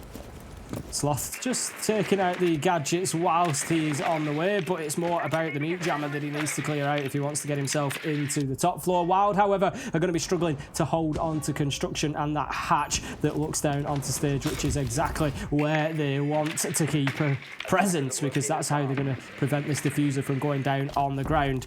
Droning continuing for Heroic. Consideration for Benja as to exactly where he's going to get in, halfway through the map, halfway through the round, and he's not inside of the map yet, so definitely need to be getting themselves active here and moving, but it looks like the attention's going to be going towards strip side rather than stage. Well, fairly so, because you've got BZ lurking out here now. I imagine was looking to make use of the hatch hopping that you can do with those yokais to feed information. Okay, maybe not. It's reinforced up. Thank you very much for proving my point wrong, Marcio. Could have been using that for a bit of intel gathering, but instead finds himself very aggressive here out towards the door. Does Uno know? I'm pretty sure that he does. Is it Uno or is it U? Yes, at the minute. Not finding him. It's an Uno. BZ bringing him down and causing so much trouble. Now being challenged, sees one. Brings Sloth down a slither of HP as a drone comes rifling on through. A spray through the soft wall, but Tim, he's wasting so much time. Finally gets shut down, but at what cost to Heroic? That's it. The diffuser's down on the ground. It hasn't been collected yet. Benja looks like he's just on his way to do that, I think. But like you say, 30 seconds by the time he has it in hand for him to be able to come back and think about getting it inside of sight. Obviously, it depends whether they've got everything opened up by Uno that they wanted as well. Do they have the access that they need? Is Grizzly having to start work on that? Is there going to be a clear path in? Benja does have an opportunity to get the diffuser down. I don't think WYLDE are actually in a position to prevent this plant, and Sloth, he just stood in the middle of sight. He gets himself one. Grizzly joins the party and manages to get himself another, and Corey's trying to battle his way back from the basement, but he faces an absolute tirade of throwables coming his way, and that's going to prevent his progress from moving anywhere forward, and it's unlikely at this point that Corey can do anything in the 1v4. No. It's just exactly like we saw back on the last map as well, where it started out with a 3-1 to WYLDE, for Heroic to then slowly battle their way back in. You're starting to see that EUL prowess coming out here between them as Gorgona gets the close. Heroic with their second round in a row, and what looked real torrid to start with, a 3-0 deficit. They pulled back to 3-2. Going to be a much closer half than WYLDE might have expected at this point then. At the point where they were 3-0 up, it looked like they might just be able to rinse and repeat their way back through the sights and get themselves a 5-1 even, possibly. But not yet. Heroic holding on to the coattails tight at this point and managing to keep themselves in touching distance. WYLDE are going to find themselves heading into round 6, hoping that they get this one done so that they have any advantage coming into the second half. It's going to be Jim. We saw them win it back in round number 2. It's going to be their final opportunity to defend. It is, and hopefully a round they can get. 4-2 will feel deserved after those first 3 rounds, but Heroic have really showed that prowess again to drag themselves back into this to make it a much more balanced game. Here we go then. Next one is Jim and Bedroom, the last one of the half for the side of WYLDE. We've already seen them here before. If you recall, it was Jay's incredible play that somehow evaded the eyes of Heroic's watchmen on the south balcony that have basically won them the round. It was through a castle barricade. Corey is going to once again place it down. They will prep it once again. Hopefully this time Heroic are a little more aware.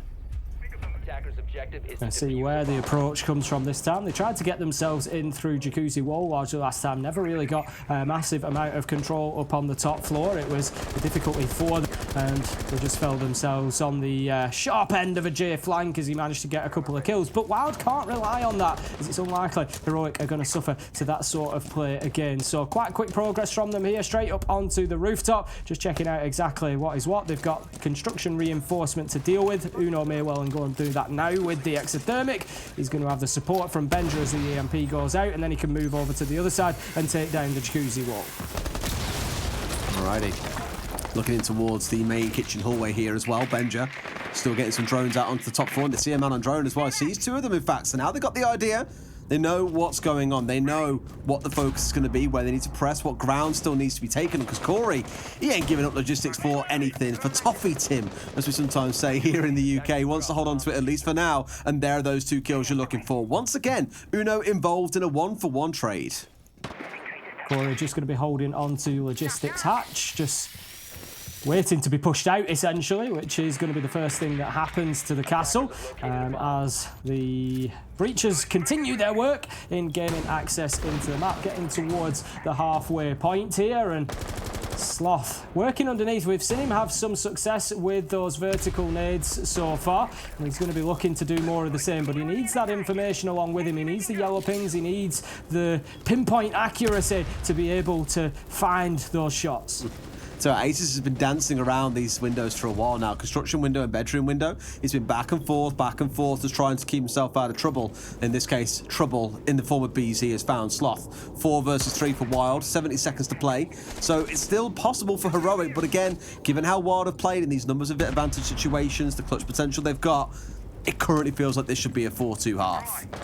Certainly does. Grizzly, he just drops down to try and take that long angle, but his work is getting harder and harder as he does, as the kill comes in and leaves him now in a 2 versus 4. He's got Gorgona in support. They've got themselves inside a sight here, and WYLDE are going to have to fight their way back, but I don't think they're going to mind at all. They've got the man advantage. The diffuser is going to have to be played at some point, and they can just play this patiently now. They can just wait until Heroic have to do something. Great shot coming out from Grizzly, but it's traded straight back by Jay. The 2 stats up together. Gorg left in a 1 versus 3. It was so weird that they had the site control in a numbers deficit and still couldn't find a way to get the diffuser down, but well played overall by WYLDE, who do get that 4-2 half thereafter. Going to be heading then into the second half as WYLDE, as you say, get that advantage that they want, but it's not going to be easy for them moving on to the attack. There's absolutely no guarantees that they carry that advantage for too long. If Heroic can come in with a couple of strong defences in round 7 and 8, then who knows? It's really going to be on a knife's edge is this game, and it's so difficult to call. We thought coming into it that Heroic would be on top of things, but it is certainly not looking that way at the minute as WYLDE. They do carry that small advantage, and they just need to keep that momentum going. Okay, now the question is, can they keep it going though, Tim? Because Heroic here get the defensive side. They choose to go down into the basement, given their lineup with the Valkyrie on side, the Mute Jammers on side, even the Castle too. This screams to me a pretty El Clasico SSG style roam. You don't have the Mozzie on side admittedly and no Vigil, but they're already flexing around those operators, but are still opted to bring along the core parts of what can make an SSG roam work. Sloth going to be getting that Banshee into Dirt Tunnel. The last thing they want is to be suffering a rush in through there. As you can see, there's not many down on site at the minute, so they're just looking to avoid the potential for that. But we do see Gorgona dropping himself back towards site, and he's going to be looking to shore things up along with the Melusi, who I think has actually rotated away up onto the mid floors. Sloth's going to be playing on the blue stairs, and at the minute, it is the Dirt Tunnel rush that we're going to see. Corey has that opened up by the sledge. He's going to go straight in, but the Banshee should signal the presence of them coming. Benja manages to get a good opener onto Jay, and that leaves us 5v4 with a couple of players already established in Dirt Tunnel, but stuck behind the castle barricade. Bunch of pings coming in as well. They have that loose idea of exactly how many are downstairs as a result. And in comes Corey once again, nades in hand. But the shooting out of that barricade will let them know exactly what's going on. Nade goes deep, doesn't find the man. It's looking all right for WYLDE here in the position they're in. And there we go. Corey finding Sloth. Fire them blindly, and you'll surely find one. Also sees a man deeper down inside the blue here who's trying to find the counter shot back onto him on the other side. Corey putting this defensive side under a lot of pressure right now. That's it, Corey just holding on to that angle for as long as he can. He's not going to be able to push forward yet. His team aren't really in a position actually going to do a little bit of indecision there. Dips away, but then decides he's going to go back to it and continue to make that challenge whilst the rest of his team gets into a position to potentially push forward. Now, getting towards that halfway mark, and there's certainly work for WYLDE to do here, but Heroic have all been pushed back onto site, so there's plenty of time for them to do it. The challenge comes in, but Gorgon is able to find two into Dirt. That's a big play for Heroic. 4 versus 2 as Aces tries to push into blue and get something going, but the challenge comes out. How does he get a double there? No way, as he almost pulled that all the way back. He's still going to find 2 more, but I don't think he knows where these last 2 are. The thing is, Tim, there is so much time to play with. There is still half a round to go. This all kicked off out of nowhere. Let's not forget, that kill from Corey came about 40 seconds into the round with a nade coming out of Dirt. WYLDE have moved at pace and given themselves still so much to play for. Here he goes now, retrieving the diffuser, working his way back inside of the site. A flash coming out, wants to try and make this play happen. But to do that, I really feel he probably wants to find a kill first and foremost. Trying to bait out a bit of a play coming in from the other side. It could be the hatch above. It could be the hatch elsewhere. Grizzly on the drop down. Will he find Aces? As Aces sticks and now should be able to get out of dodge. Shots come through, non-connect, and now can he find the 1 versus 1? Yes, he can. What about the next? Grizzly back above his feet here, gets the swing and gets the shutdown. Heroic are going to find that first round, but my God, did Aces make it close? Certainly not been easy for them, that much is for sure. Diffuser going down, having to disable it at the end of the round there, and Heroic now find themselves 3-4 on the scoreboard. But as I said, if they could come out and take that first half, if they could get themselves the first couple of rounds and get that advantage, get themselves back to 4-4 whilst they're on the defence, you really do start swinging it in their favour to get that win that everybody expected coming into this that they would do, but WYLDE have certainly run them close so far. So we're going to be heading into round number 8. It's going to be CCTV and Cash that we will be seeing as our next defensive round. So all the way to the top floor, and we will see whether WYLDE can break down the attack up here. Whew, okay. I mean, if we have more rounds like that in the conclusion towards the back end of this game, I am not going to complain at all. And Tim, The angels have listened. The clouds have parted. We have an Azami in the round. Really keen to see once more what the use case for this is going to be. Uno's the one rocking it here. So where those keeper barriers go down, I would imagine I was going to say up here on the rafters inside a catwalk is a great spot. You can block off the bits that are opened up and make it a lot safer for you to rotate between the two. Also here looking to do the same onto the single window, so it's a little bit more comfortable to be able to play inside of there, and also limits the effectiveness of getting the garage doors themselves opened up. Attackers' objective is to locate a bomb and defuse it. As you said, as there's army that you wanted to see coming along.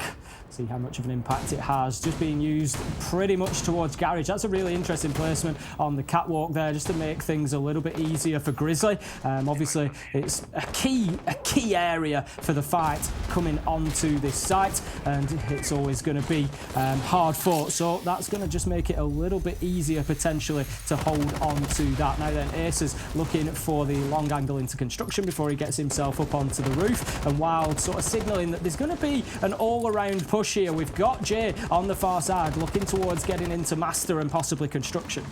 Yeah, absolutely. I think again here, Aces is the one to watch out for, by the way. He's doing a lot of work on this Habana. He's done his hard breach work, and now he's thinking, cool, what damage can I start doing? Pushing in towards construction, droning in. We spoke about this a little bit on the last map, how he was sometimes droning himself in and getting a little bit aggressive and being left out to dry by the rest of his team. But here, even playing a supportive operator, still going really aggressive. Sloth is keeping himself his head down with those peak holes that are going to give a view in from the breach, and just looking to get himself any angle that he can onto the outside there. Drone getting right up in his face, trying to just feed back that information. There's obviously always the potential for an attack from underneath as well that Sloth's going to need to be aware of, but I don't think there's anybody down there that's going to be able to make an impact from lounge or anywhere else at this point. It's all going to be coming from the construction side. There's indeed some work coming in from below, unsurprisingly. Corey looking to go fishing. Nade from below does do quite a bit of damage. Sloth taken down to about 25 HP. And Corey goes, nah, that one nade was all I had, boys. Sorry, I'm done fishing for today. Packs up his gear and heads himself off up towards the... He got up on the balcony initially towards the single construction wall, but has since backed away. Here's Uno, by the way, with a keeper barrier in back pocket. I think he's already capped out on those now, so the last one in back pocket is all that he will have left as Benja gets the opening onto Gisela. This is just going to be opening up those views in from construction, but Sloth gets really aggressive up onto the breach there. Kills are bouncing back and forward, one to either side. 3v2 now in favour of Heroic as the defenders, and they're looking good to be able to take themselves another on. Now, interestingly, Corey has left the keeper barricade in place there. He does have the opportunity, the option, of course, to be able to punch that out, but he hasn't taken that as of yet, and he's just going to be holding that angle and using it for his own protection, his own cover. Now then, that's a good peek from Benja as he manages to find BZ. Corey trying to find anything, manages to find the man on catwalk. Can he get himself a second? Very nearly, but just can't secure it. 20 seconds left to go as he tries to get anything going, but in a 1v3 that's now a 1v2, this is not going to be easy, and the clock is one of his biggest enemies. 10 seconds to go. It's unreal. Like, honestly, the fact that they were down 3-0 and about to pull things back up to 4-4 here, unless Corey pulls off a miraculous 1 versus 2, which Heroic are far too disciplined to let happen. Out comes Uno with the drive-by pistol to find his second kill of the game. Again, all things are now pulled even, and given the momentum, Tim, it feels like Heroic could accelerate forward to a victory here in regulation.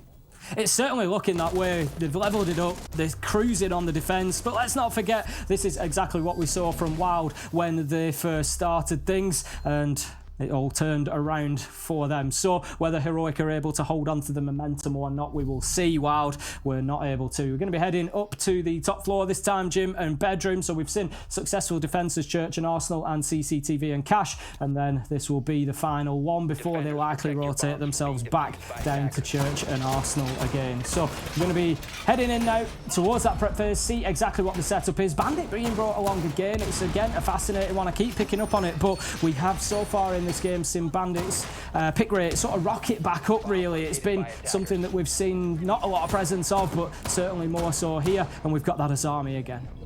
Absolutely. Again, I keep on touching on it, but I'm really enjoying seeing the use cases for it. In that last round, we threw it up on catwalk to protect the more vulnerable angles and playing around that spot. And that is where I think when we get into tier 1 play returning, NAL, EUL, APAC, all the rest of it returning, you'll start to see some really, really creative uses. And the beautiful thing about it is people will probably see it for like a month or so and go, we've seen all there is to see now. Not true.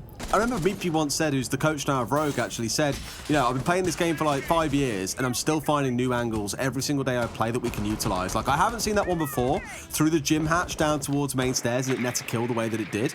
I simply haven't seen that. So it still takes a long time for these things to come out and be discovered. Azami, I think, will be much the same. Able to see some really good use cases both here in Gamers Without Borders and also across into pro play that could just translate into some really creative use cases as the year goes by. BZ straight away on the thermite over towards Jacuzzi Wall, so that is where we are likely to see a bit of the push coming from now. Here we go. This is interesting. We're going to have a bit of a hot drop coming into logistics here potentially. We're just waiting for Corey to press the button on the Gon 6. There it goes, and in they go. No lives lost, but kills have certainly been found. Jay manages to get one, but Sloth, he fights back before being taken down, and WYLDE are likely to get this. They think are managing to get Aces back onto his feet, but it's not enough as Aces is taken down shortly after. Leaves us now in a 3v2, but WYLDE have got a strong advantage. Massive couple of kills coming out there from Jay. Seeing that LMG really going to work and fishing for a third as well. One on the outside window once again. Members of the defending team finding themselves pincered out here, but this time it's WYLDE dealing out the damage. Jay, same angle being held. Giesler out on the other side, and they've got to try and pinch onto this man, but they've got about half the round still to play with him. What I've got to say, for Clubhouse, where normally it's so checklisty, some of these rounds have been lightning quick. Certainly have. They've not been messing about. They've been bringing the aggression and getting themselves inside a sight at every opportunity. Jay is just, he keeps peeking around. He knows he's going to get pushed, but Uno manages to find it. Not before Gorgona taken down, though. 1v2 now, and it's all up to Uno. We've seen him in these situations over and over. Uses a Kiba barricade just to provide himself with a little bit more safety before he looks for the push through construction. He knows that he's only got one side to worry about then. He's completely changed his angle of attack, but they are aware. It looks like Giesler, he's just going to be holding this line. He comes around the corner. Uno can't make the challenge, knows he's there, but nothing they can do, and WYLDE able to close the round. I do like the cute little use of the Kiba barrier there to make sure he couldn't be followed, but that vault wall obviously not really going to do any favours in stopping the attackers coming through, but you would get more of a sound cue if someone did go for the vault, so maybe you'd be more aware of what was going on. A cute attempt, but ultimately for WYLDE, they hit them far too hard on that three-man hot drop inside logistics. Jay, an opening 2K that really got that round going, and WYLDE cut the momentum, move up to 5 and 4, and make sure this game stays close.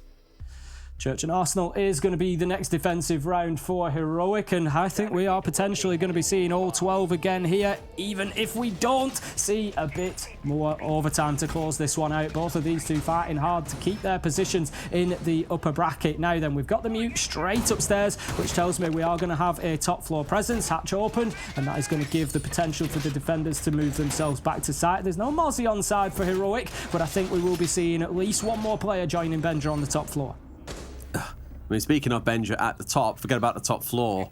Throughout this series, he has been absolutely phenomenal. I've touched on it several times already, by the way. Like, I know today all the hype is about Spoit. I think at one point we had like double the viewership on the B stream compared to the A stream because everyone was so excited to see what he could do. He hasn't had like the most wondrous start so far overall over on the B stream in his first game, but hey, by the same token, it's not absolute top tier play at this point. It's not EUL, it is a charity tournament. Meanwhile over here, Benja, who joined us back in stage 3, dropped over 100 kills in stage 3 and also had a good stage 1, is putting up numbers in this series as well. So again, really good to see these new young gunners coming through doing absolute work, and a special shout out to Benja especially. Grizzly just going to get himself onto main stairs, looking to hold on to that angle for the time being, potentially prevent any push immediately in towards kitchen. Again, it's all about burning time, this defense, as we know. It's all about making it difficult for WYLDE to get themselves established inside of the building. Looks like there's going to be a bit of attention towards the tunnel as well, as we hear the sledgehammer behind us, so that's going to clear out a path for a second avenue in towards site. All right. Trying to work their way in potentially by the looks of it. I was about to say, what's the game plan? Throw a drone out, get it back up, turn around, why not? I'm sure there's going to be a focus coming in through dirt here as well. Now, it's not quite at the same pace that we saw last time, and in fact, I'm a total liar. Jay's already working his way forwards here at about the 60-second mark. Gorgona now starting to chew his way through the smokes. I think after they got stung by Corey last time, being at the dirt door inside about 40 seconds, here they want to slow things down and be able to adapt based on what's coming. Benja with the first shotgun kill on that mute coming up on main stairs. give Heroic the boost that they need inside of this round. It's going to make WYLDE's job a lot harder here because they've still got map control to gain and they have now got a man disadvantage, but Jay is able to get in. He needs to be careful using that Thinker boost, though. It will mean that he takes damage quicker from any toxic gas that he's inside of. Obviously Gorgona is dead now, but there was still some lingering in the air, but I think he just managed to push through it and get himself out of the way before using that boost. He's going to try to use his position in dirt to take out the man at boxers, but for the time being it is a little bit of a halt called on the WYLDE push, but there's plenty of time for them. That's not really too much of a problem. No, it's similar to the last round though, right? Although it's not quite at the same pace, it is the same sort of position. No Sloth being picked up by an aid this time around. I'm pretty sure I'll be glad to know. Playing on that Wamai should be one of the last really being picked up by that kind of play. 4 versus 4 then as we come towards that 44-second mark. Yep, I said 44 just for the sake that we have all the 4s lined up. And WYLDE, by the looks of it, are thinking about that drop. You've got Aces working his way down towards blue, so a 3-side push here potentially coming in as Giesler finds a kill onto Benja. Exactly the man that you want to be removing given how well he's playing. Exactly that. We're going to see Giesler shutting down Uno. Brilliant headshot in through the barricade there, giving WYLDE the advantage here as they try to push on him, but the fight back comes from Heroic. They find themselves now 1v1. It's all up to Sloth. Slight advantage for Giesler in terms of HP and line of sight as he manages to find the last man, shut down the round, and that is going to be advantage WYLDE. How does he even see him there? That's unreal. Literally gets the back end of him crouching around by mannequins out towards AKs and doles out so much damage enough to get the round done and win yet again another 1v1. I know we spoke about BZ being the big clutch king earlier on. Giesler's also had some phenomenal rounds. I think about the 1v1 versus Gorgona back on Oregon top floor. I'm looking at this round here where he's killed someone on the downstairs, killed someone that's coming to flank him, and then won the 1 versus 1 at the end. Absolutely huge 3k at the end there, and WYLDE again just showing incredible clutch potential. They'll be heading towards the final round as it's 6-4 WYLDE now, and they've got an opportunity to close this one out here and now. They're not going to be wanting to go into overtime if they can avoid it. That much is for sure. Heroic are going to be looking to cling on. They need a toe hold here. They're 4-6. They've got 2 rounds to find and they are on the defense. Absolutely. Well, I'm sure you've seen the calls yourself. There is a timeout/rehost coming in here for the side of Heroic, who understandably need it. They're down 6-4, Tim. They've got no more lives left. They've got to get it right twice in a row to career us through into overtime and keep this series close. They've really had to battle their way back to an 8-7 on Oregon. It feels like, if anything, they're going to have to do the same again here on the 3rd map if they want to carry on through to that upper bracket tomorrow. Yeah, I think there was a timeout call just before we were heading into the break that was missed there. So we just need to get everybody out of the server back in. We'll do the tactical timeout and then we will head back into our game. Round 11 and 2 rounds coming up that Heroic have to win if they don't want to find themselves in the lower bracket. Absolutely, yeah. Lots to look forward to there. Now, I mentioned that over on the other stream, we had the outcome of that game that Victus beat Rogue 2-1. A bit of a surprise coming into today. We may yet have our own surprise coming up here with WYLDE looking on course at the moment to get a 2-1 coming out against Heroic as well. So the 2 EUL teams likely at the minute falling into that lower bracket. I said it earlier, Tim, that's not an outcome I'd have put money on at the start of today. No, absolutely not. It's, we didn't expect to necessarily even see a map 3. I think, sometimes the weight of people's names just carry a little bit too much. We forget in World Siege at the minute how good, all the other teams around the world are getting, how high the bar is, and they're able to come in here and just have a really strong approach to this. Absolutely that. We're slowly getting through there as well. And of course, the rehost is underway. Bear with us. Back into game in just a moment.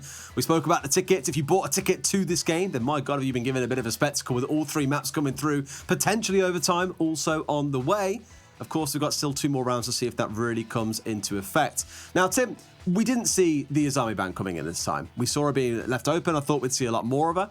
Haven't seen tons so far. Opinion time. Do you think that is a result of us not being in EUL or Pro Play, for example, so teams are like, okay, oh, there you are. I see you. I can see you in the corner. Haha. Am I anywhere on the screen or is it just you? I think it's just you. No, I think we're both there. No, I can only see you. Oh, on the buildings in the background. Yeah. I don't think you're projected onto any of the buildings. What was I about to ask you? Oh, yeah. Are we not seeing a lot of Azami, you think, because it's a charity tournament, they want to reveal all the secrets of the trade that they've got in their back pocket ready for EUL? I think there's a bit of both, to be honest. I think it's, there's not been too much established with it yet, but as Jess said, there is some weaknesses there as well. Yeah. It's slowly on the way through, no doubt. She will start building up more and more. I guess it depends entirely on site you're playing as well, what you want the hold to be. Wouldn't be surprised if Heroic do end up bringing her back out again if they go for a cash CC hold, given how effective it was last time round. Uno, just a nightmare playing up on the rafters. Very hard to force the Azami away overall. As you say, we'll be getting back into things very, very soon. As soon as we are ready to go, we will be back in there with 6-4 at the minute in favour of WYLDE. Tim, how hot would you estimate your room is right now? Mine's okay. I've got the door open, so it's actually okay. I've worked on that, and I just get a lovely draft of cold air that reminds me just how much hotter this room is compared to everywhere else. Because the worst thing is, right, we're now in June, so in the UK, summer is starting to creep in. Which means, I've had from probably about 1:30 today, just beaming through this window. And despite having thermal blinds up, trust me, they ain't all that effective. No, mine's pretty much the same. Mine has a sunlight pouring in throughout the day. So, yeah, it definitely does warm up. But I've had a lot of it's been pretty warm in the UK the last few days. So, yeah, I've had the windows open. I've been trying to keep the house cool. So I've not suffered too badly. And over the next 4 days, you've got to do a lot of this. I'm not here, for example, tomorrow or Saturday. You've got Fresh joining you, I believe, for the next couple of days. Yes, you will be. We've done a few casts before, so there you go. A little opportunity for him to get on the mic. What did he say earlier on? He said he was deputying me or something. I was like, deputising. Deputising, yeah, that's the one, yeah. Deputy Fresh. I love it. He's the boy. I'm looking forward to some bit of fun back out in Paris as well. I know he stepped in and done a few casts there with us over time as well. Yeah. So he'll be a good lad. Essential at times, and filled in the spaces where we've needed him, and we even had a little try-cast at one point with him and Fabian. Oh yeah, oh god, yeah, I remember that back in the day. God, that was end of April. Yeah, end of April, wasn't it? It was one of our last play days. Yep, end of stage 1. God damn, I'd love to see some more of that coming back at some point. Time will tell, time will tell. Bear with us, guys, by the way. I'm aware it has been a while now. We will get back into things soon. Just getting those players back in the server so we can get this game back underway and rounded out. Worth mentioning as well that our next game starts at, I think it's 10:30. We are on a fixed schedule. So I think when this game ends, we'll find ourselves on a short break before we come back into the next fixture. Tim, whilst we're here, can you see anything else worth talking about in the background? I'm seeing open 24 hours. I'm seeing your face. I'm seeing coffee shop. That's a very high up coffee shop. I don't know about you, Tim, but when I'm on my way to work or going somewhere and I want to get a coffee, I want to pop in somewhere, pick up a takeaway and leave. I don't want to have to be climbing up like a skyscraper like that, right? The problem is, Des, that you're thinking about it in the wrong terms. You're thinking about it in the terms of your day-to-day life. And I'm pretty sure the cities and towns you walk through don't look like this. You're not thinking, you may be already up at that level. You may be cruising into work. You reckon it might be like a flying vehicle thing? I've seen one go past your head. Well, this is it. We've got a few there up in the sky. So, it could be that you're cruising into work and there's a little fly-through rather than a drive-through. I was just about to say, you're literally taking the words out of my mouth. Imagine what happens when a drive-through becomes a fly-through. How weird is that going to be? It's got to happen. Surely it's going to happen one day. I mean, you can probably get some coffee. If you're feeling a bit munchy, you can go and get rice next door as well. Pick up some tickets for the game later as well on your drive-through. That's a dream. Can't imagine what congestion will be like, though. Yeah, I don't know if we'll be around to see it. I think it's probably quite a way off. Flying cars, mate. Yeah. I mean, dream big. You never know. You never know. Absolutely, absolutely. We'll wait for that update in a second as well in terms of what's going on with the players and where we should be back in just a moment again. Appreciate your patience here, guys, as well. As I say that, we are back in. And Tim, we're not going upstairs, but we are going down into the basement and we are seeing Uno playing on the Azami. Yay! Yeah, we've seen it a couple of times already.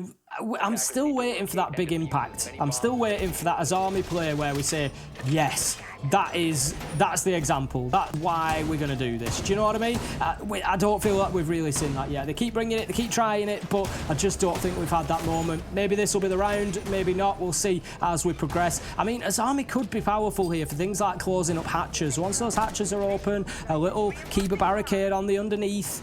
Yes, it can be knocked open, but it's again just going to burn more time and it's going to expose people and put them at danger whilst they try to do that. Imagine like you destroy one because it takes 3 hits and then they just drop another one and you get rid of that and they drop another one and they get rid of that and then you drop another one.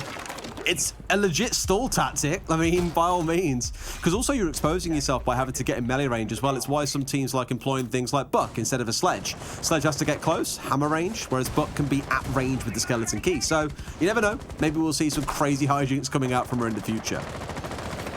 Heading down towards that basement, then we have Uno getting himself back onto site. Sloth has played the blue stairs pretty consistently on this defense as we have seen it so far, and I think he's going to probably play out not his entire life there. He's going to hold on for the first 30 seconds, a minute, and just try and prevent any rush down blue, and then he'll likely sit himself into the spot behind Generator. But Wild are not messing about here. They're getting themselves in aggressively. Actually, it looks like Sloth has pushed himself. No, it's not Sloth, sorry, it's Grizzly on the Malusi. He's pushed himself all the way up to logistics, and he's looking to hold them out of the hatch, getting really aggressive. I think if Corey's nade had actually gone through the hatch there and bounced off the wall, he could have found himself a kill.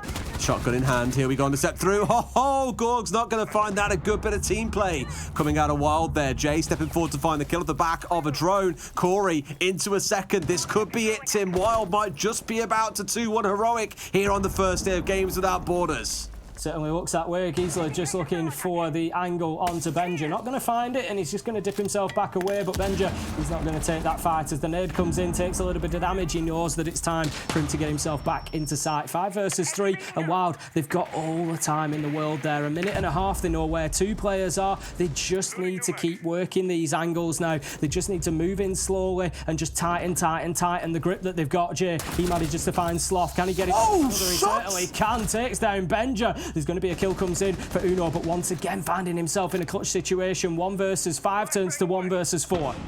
Held on to all of his keeper barriers as well, so not quite going to be saving or protecting anything today. Uno has got it all to do, misses some critical shots, steps out, but Corey finds the kill. Wild are going to 2-1 heroic in, again, unexpected fashion. No one predicted that coming into today, but that means it's Victus versus Wild in our upper bracket, Tim. Absolutely not. It's going to be heroic having to move down to that lower bracket and try to make that miracle run to keep themselves in the EU side of the competition. It's unbelievable, Tim. Absolutely unbelievable. I know it all came down to that 1 round post rehost, by the way. Either way, it's been all about the performance throughout the series. A raised Benja playing well, but especially on the other side. There's so many names that we can't ignore. Jay having a massive last map, Giesler having some phenomenal clutches, BZ doing exactly the same. This team are looking pretty good over a lot of ways. We even saw Aces have a good performance back in map 1. So I just think we're seeing some good futures ahead of this Wild roster. Yeah, I'd agree. I think there's been a lot of promise out of them. Obviously, they've got the win here today, but like you say, it's not just all about those big names. There's others coming in as well, and I think they could give most teams in EUL at least a run for their money. I'd definitely bet at this point, for sure. I mean, there's a lot still to come, of course, with the EUL in terms of teams getting back into things, returning to scrimming. I know many have had an international break, for example, but it's at that kind of point where you just don't know what it is going to turn into. We've got some highlights that are going to play out here, and whilst these play out for you, we'll throw it back over to Jackie and the gang on the desk. We'll catch you guys later. Aw, fantastic job, Ace and Des. Fantastic as usual. And we are rolling some highlights right now. I am with Jess and Jacob. Another barn burner. Very close map 3. Wild edging out Heroic. Jacob, Wild seemed to capitalize off of Heroic's slow start. Why do you think Heroic struggled to get moving early on? And what do you think Wild was telling themselves when they saw that?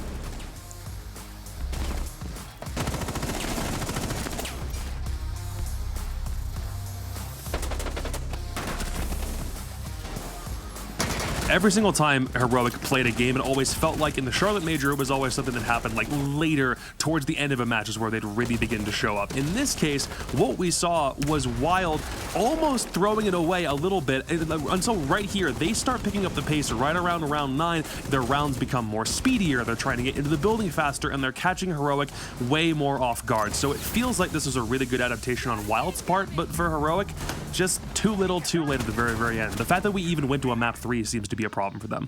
Yeah, truly. And you were talking about round 9 a little bit there. Just, you also felt like round 9 was very pivotal for this matchup, and you liked what you saw from both teams.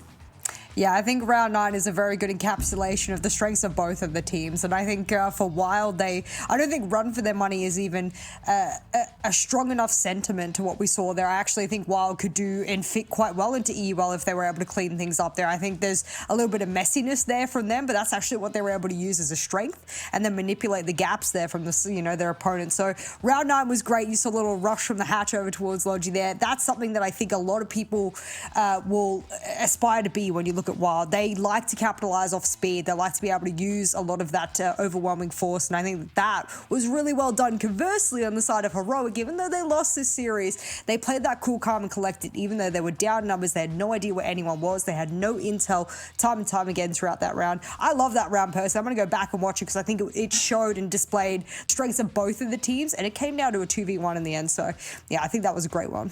That was really fun to watch. And we're going to take a look at the European bracket really quickly because Stream B was a little wild, Jacob. I ain't gonna lie. I mean, what are you thinking seeing this?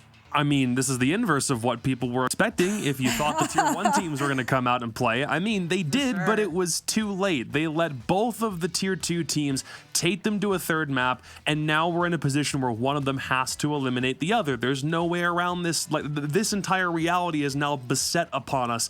And WYLDE and Victus, one of them's going to the grand finals with a map advantage over potentially one of their EUL compatriots. So that is going to be very interesting to watch as we continue through this bracket. I wonder if it lights a little bit of a fire under their butts as well. Like, Heroic, Rogue. I mean, yes, okay, this is not, their usual, 9-to-5 job. It's not their Tier 1 EUL that they're expected to play and therefore, be able to excel at. But I don't think there is any player I've ever met under the sun, worked with, that has not wanted to win everything that they've participated in some way, shape, or form, no matter the method that you're applying to it. They want to win, and I think both of those teams will be absolutely kicking themselves, especially if you think about, that close finish from Heroic there. So I think that game will be a banger too.